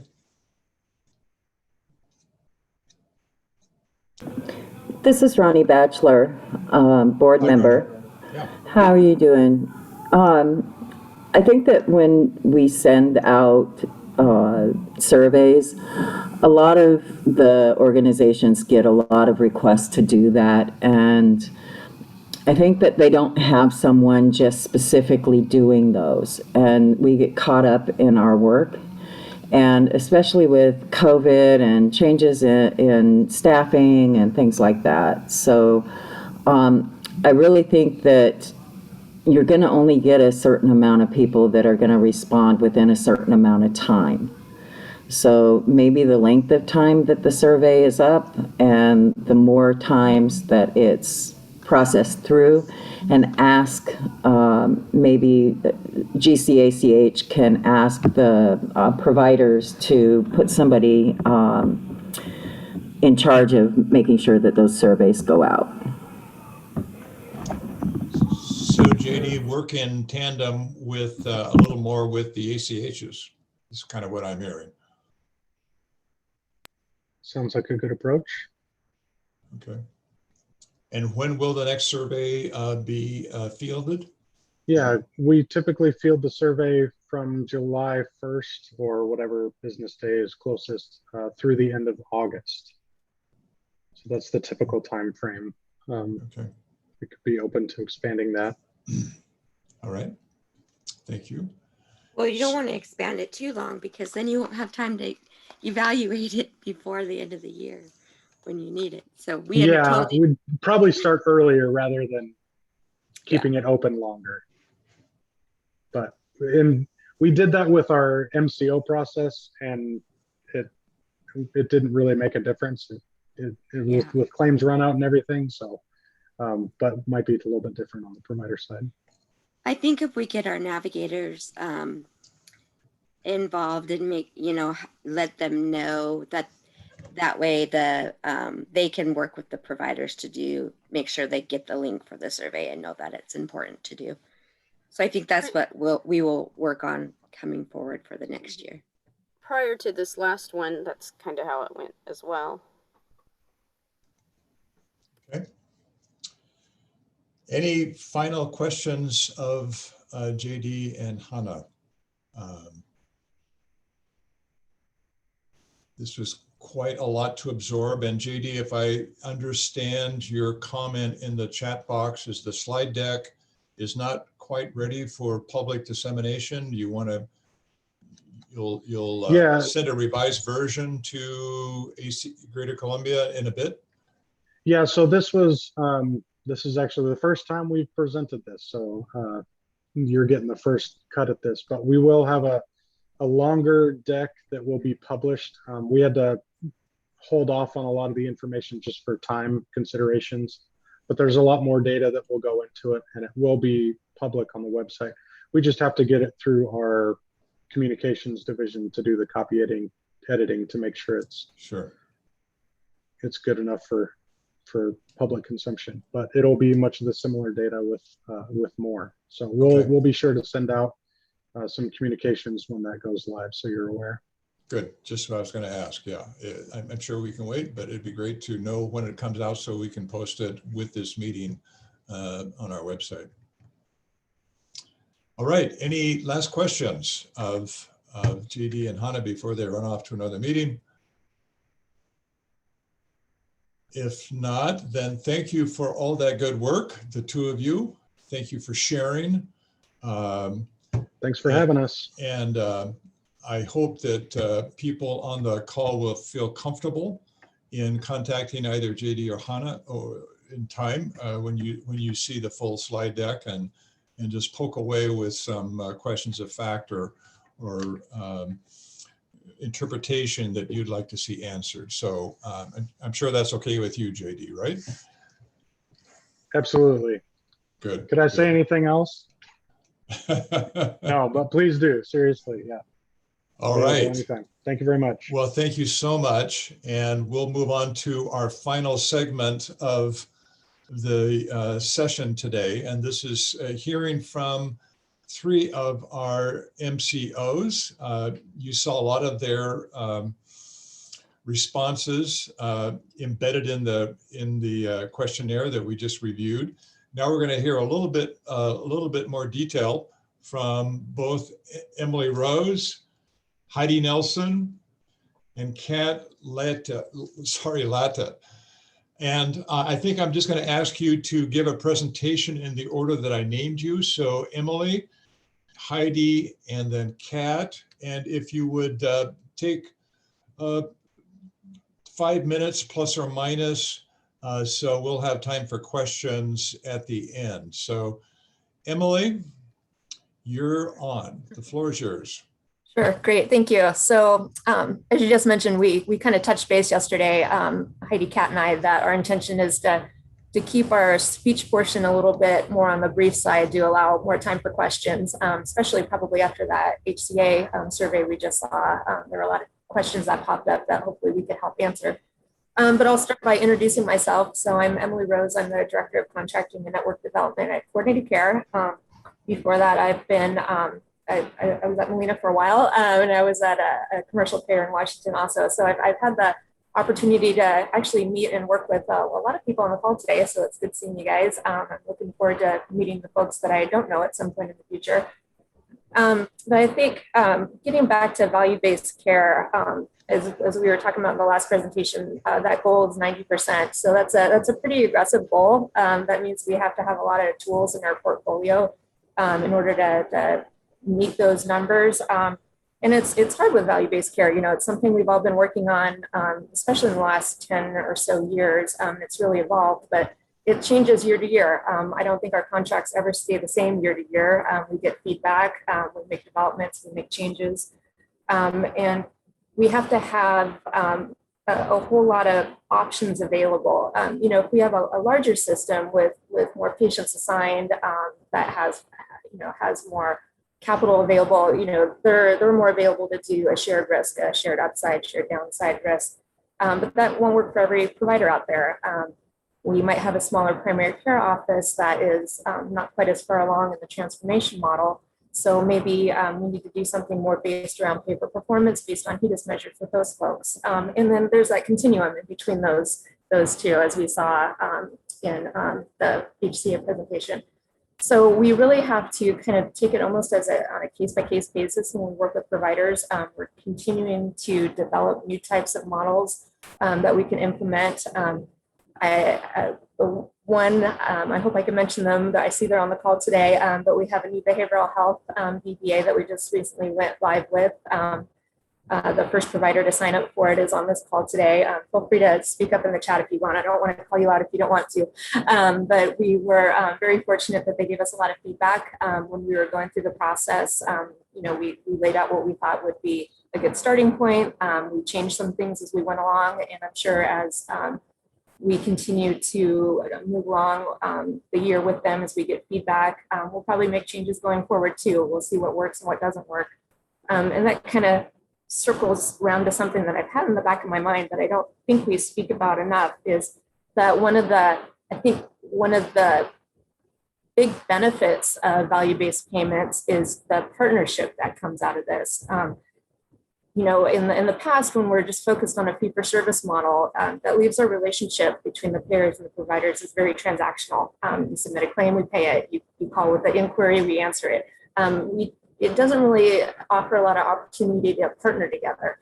So one of the things over the last decade or so that we found, it has really helped us build trust in our communities and with our providers, especially once we have a model implemented and we're meeting regularly and we're discussing what works, what doesn't work, how we're transmitting data back and forth, how we can get patients in.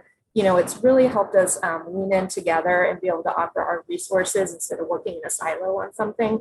To be able to say, hey, we can help you with outreach on this population, or they could tell us, hey, you know, we're not getting this kind of information from you that we know you have in your databases somewhere. Can you share it with us? I think in the past, maybe there wasn't that level of trust or that level of familiarity that let us work together as easily. So that's, I think, been the great benefit that we don't talk about enough with value-based relationships.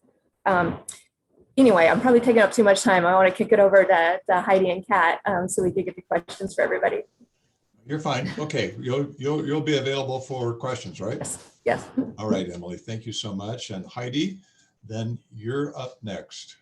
Great. Hi, everybody. Thank you for the invitation to come to the meeting. I'm Heidi Nelson. I'm the Director of Contracting for Physical Health for Molina in the Greater Columbia area.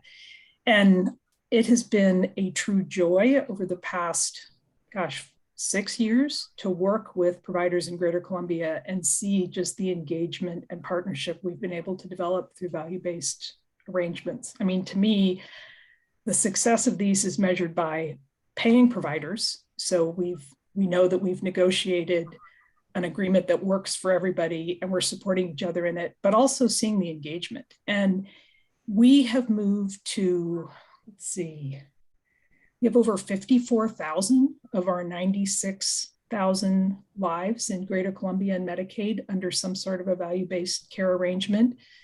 They hit 3 categories, 2C, 3A, and 3B. The majority of lives are in 3A. So I think, as JD and Hannah mentioned in the survey, providers, I think, want to make sure they can be successful before taking risk. And COVID has really impacted all of our ability to rate and plan for that. So we are very happy to continue to meet providers where they are and move along that path to risk whenever providers are comfortable. I mean, just being able to engage around the same quality measures, develop action plans based on data that we can share, and be able to move the needle on quality, especially during COVID, that's what we've really been trying to do. So I think one of the things that has helped us the most, and I wish JD and Hannah were still on the call to thank them, is this was the first year HCA didn't do a giant change in the measures that fall into the MCO withhold quality portion.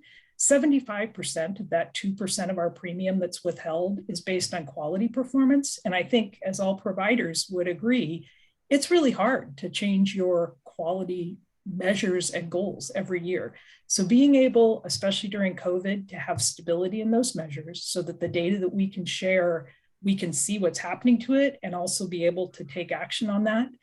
That's, I think, one of the biggest wins we've collectively with HCA been able to work through.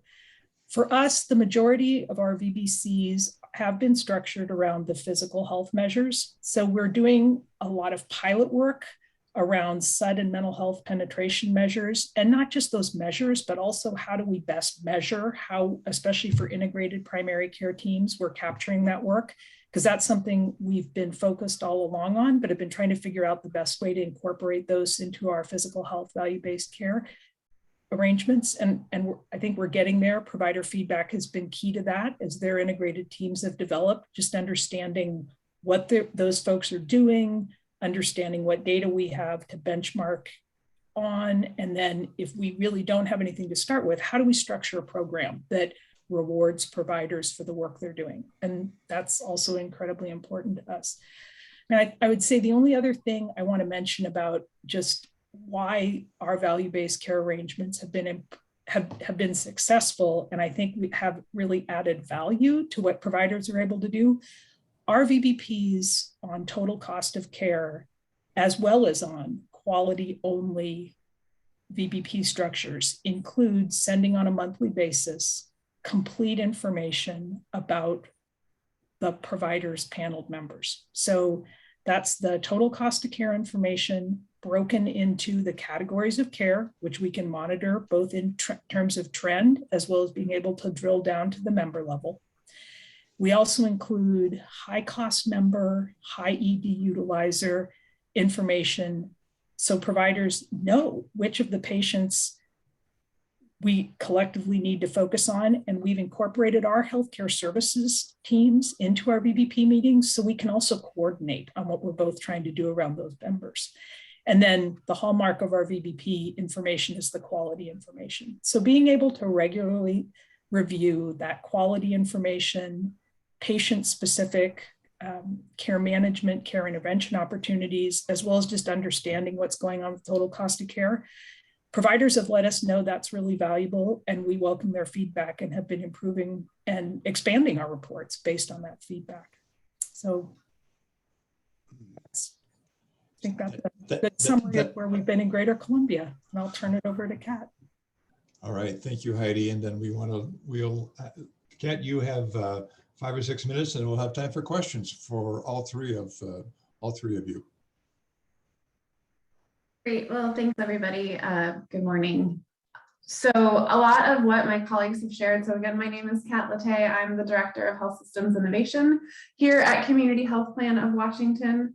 and work really in close partnership with folks that are on the ground in the Greater Columbia area. So Joel Chavez, our regional manager for integrated managed care, and Mariana Satal, who works within our provider relations team as well. So many of you might interact with them on a more regular basis. But my team, the Health Systems Innovation team, manages our value-based payment strategy, which is a cross-departmental team to really ensure that we're bringing forward all the elements that need to go into our value-based payment strategy and engagement with providers. Community Health Plan of Washington has been implementing and working on value-based payment efforts for over a decade. And, you know, as we have been working to evolve the work that we do, we have really centered our work on our strategic vision, which is being the leader in whole person care and health equity. And so that is really central to the work that we are doing within our value-based payment efforts. And so that's actually informed some changes recently in when we're thinking about our goals around value-based payment. Something I want to highlight and to somewhat in line with the Healthcare Authority's strategic plan is that the Centers for Medicaid and Medicare Innovation, CMMI, recently came out with a new 10-year vision. That 10-year vision actually does a lot of reflection on the past 10 years of value-based payment efforts within different marketplaces. And it's a great read, I think, in considering what are the elements that we need to center on going forward, and really thinking about how we advance equity, increase access, support social needs, as well as address the determinants and drivers of health. And so I can put the link in the chat, but really just want to elevate that. And that's been something that we've been doing as a team, digging into that and considering how does that work align with what we are trying to advance within our value-based payment arrangements. We really center our work in improving quality and cost performance within our models. And as Heidi noted, highlighting some of those key reports that come to providers that are in value-based payment arrangements on a regular basis. And again, meeting with teams to really dig into that, understand that data, and work through areas of improvement and opportunity. We have partnered our healthcare economics team and our care improvement team. Our care improvement team are built out practice coaches, and so they work with some of our providers that are in our more advanced arrangements. We do work to meet providers where they are and consider actionable data and support to move people into arrangements. Really would encourage providers, I think I've shared this before in this forum, especially within the work that is happening with the Greater Columbia Cares model, as you find yourself making those improvements, doing that work, I think elevating that to your payer partners and highlighting the work that you've been doing, what you've been learning, and how that might inform and improve contracts that you are engaging in negotiation. Also central to our goals is partnering with the Healthcare Authority in advancing their health transformation and value-based payment goals. So we have been at the table at the multi-payer collaborative since the beginning, and are continuing to work in that space, are going to be partnering and participating in the centralized assessment committee, the centralized certification committee that's coming out of that multi-payer model. Specifically, I have a little bit of a different number than what Heidi shared, and I can come back with the information related to individuals that are in value-based payment arrangements. But currently within the Greater Columbia region, we have 84% of our payments within value-based payment arrangements. And that ranges from 2C to 3B primarily, and our dominant model is actually within the 3B category. So that for me, I think is the highlights that I wanted to share. And again, wanting to leave enough time for questions and discussions that came forward either throughout the day of just a lot of rich and dense information. I'll turn it back over to Patrick. Okay, thanks, Kat. That's some very interesting comments and from the folks in the field that I hope has served well as a counterpoint to what you heard from HCA. So are there others on the line who I'm going to call people in the field who want to give some response back to either Emily, Heidi, or Kat about your experience with value-based purchasing over the last year or two? We've heard from basically all three that one of the chief innovations is getting reports out and more, if you will, real-time information to practitioners. So my question, if there are practitioners left on the call, to see whether you're able to use that information in a way that's better than before, better than the status quo. Any comments from any clinicians or folks about that kind of, if you will, if not immediate, but quick feedback?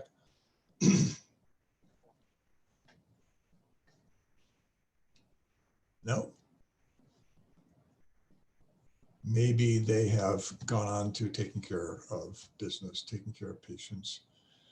Then I've got a question for all three of you. How would you react to the roadmap that you saw? I think it was JD present about the last few years, where there was a pretty steep adoption rate of value-based purchasing, starting with 2017 or 2018, and then 2020 seems to have been a year of maintaining.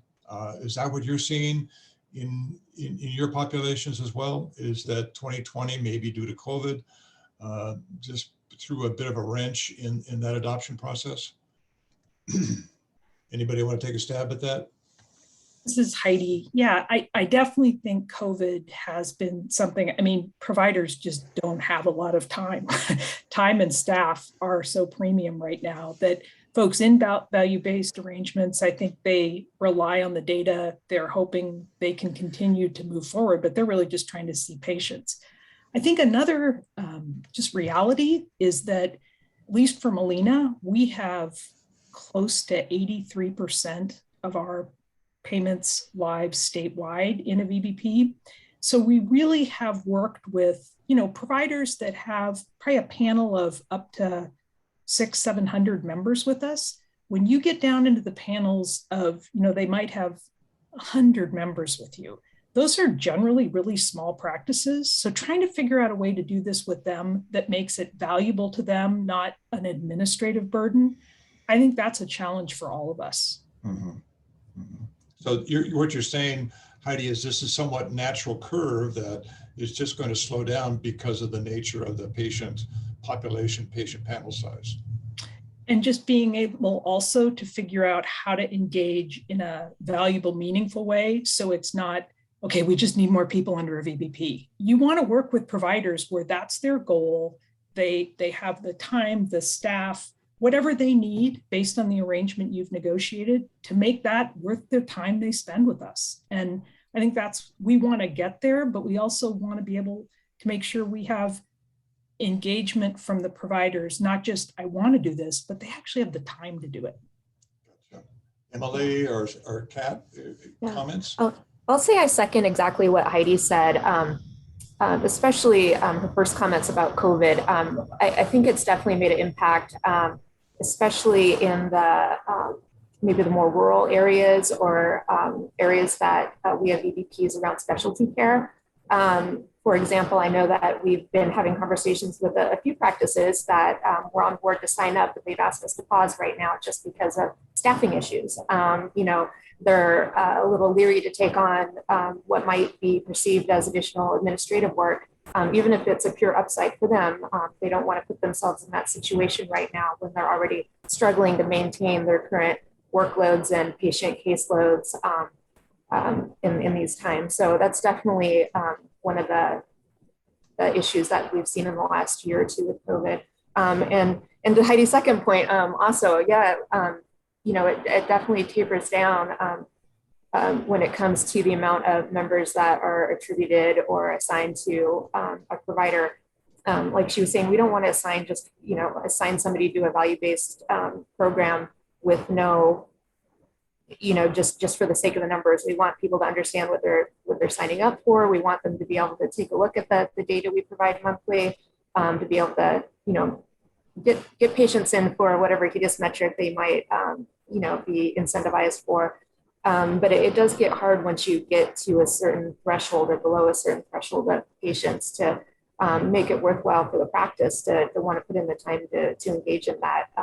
The return on investment, so to speak, might not be valuable for them for the amount of work or effort it might take, especially if they're dealing with multiple payers. If they've got 5 MCOs that they're dealing with, that might be 5 different sets of reports, 5 different provider portals to check on every month, things like that. So we have to be cognizant of the amount of administrative work that we're putting out into the community in terms of adoption too. Thank you. Okay, Yeah. Kat, and any I mean, I would just comments? echo that. I think, to that end of sort of why there may be value in some of the multi-payer work that is coming forward and really thinking about alignment across some of the opportunities around data sharing and measurement. Sometimes it becomes a bit of a cycle in the space of we want to have aligned measures and come with sort of what that aligned set could be. And then there's negotiation and providers are, sharing sort of what their priorities are. So I think as we look at some of the multi-payer, it's going to be a great opportunity to also think about not only how are the payers aligning, but also sort of where are providers coming together. And again, I know it's sort of a cycle and sort of how things are reinforced, but would just echo both points initially made with Heidi and then emphasized by Emily as well. Okay, thank you. So the 90% target, as you suggested earlier, Emily, might be a little aspirational at the moment. I'll say we're on the cusp. We're between 85 and 90. We actually have a work group coming up to throw out ideas about 2 weeks to see what we could come up with in terms of how to attract more value or get to that 90%. But yeah, it's not easy. It's not something that just falls into your lap. It takes collaboration between us and the providers out there to meet those numbers. It's not something we could just do on our own in a silo. Gotcha. All right, so in the remaining few minutes we have, let's see what questions there are from the floor. I don't see any question in the chat box, but Stacy, do you see somebody raising his or her hand? I don't see any hands raised. I don't see any hands raised either. Then I'm gonna, while waiting for maybe something from the floor to happen, I'm gonna ask GCACH staff whether you have questions of our 3 experts here from the MCOs from either their presentations or from what we heard from HCA, and to see whether you might learn something from their responses this morning. So anybody from the Greater Columbia ACH offices want to ask our experts a question?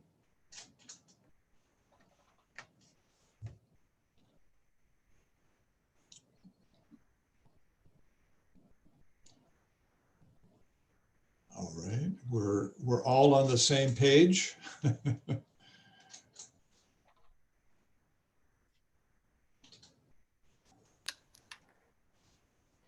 This is Diane. So I just want to thank the MCOs for coming to speak with us today. We really appreciate it.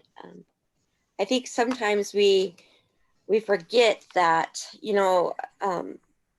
value-based payments really come from the primary care side, and sometimes we get a little pushy in wanting to have our behavioral health and our substance use providers to have these value-based payment arrangements. But honestly, I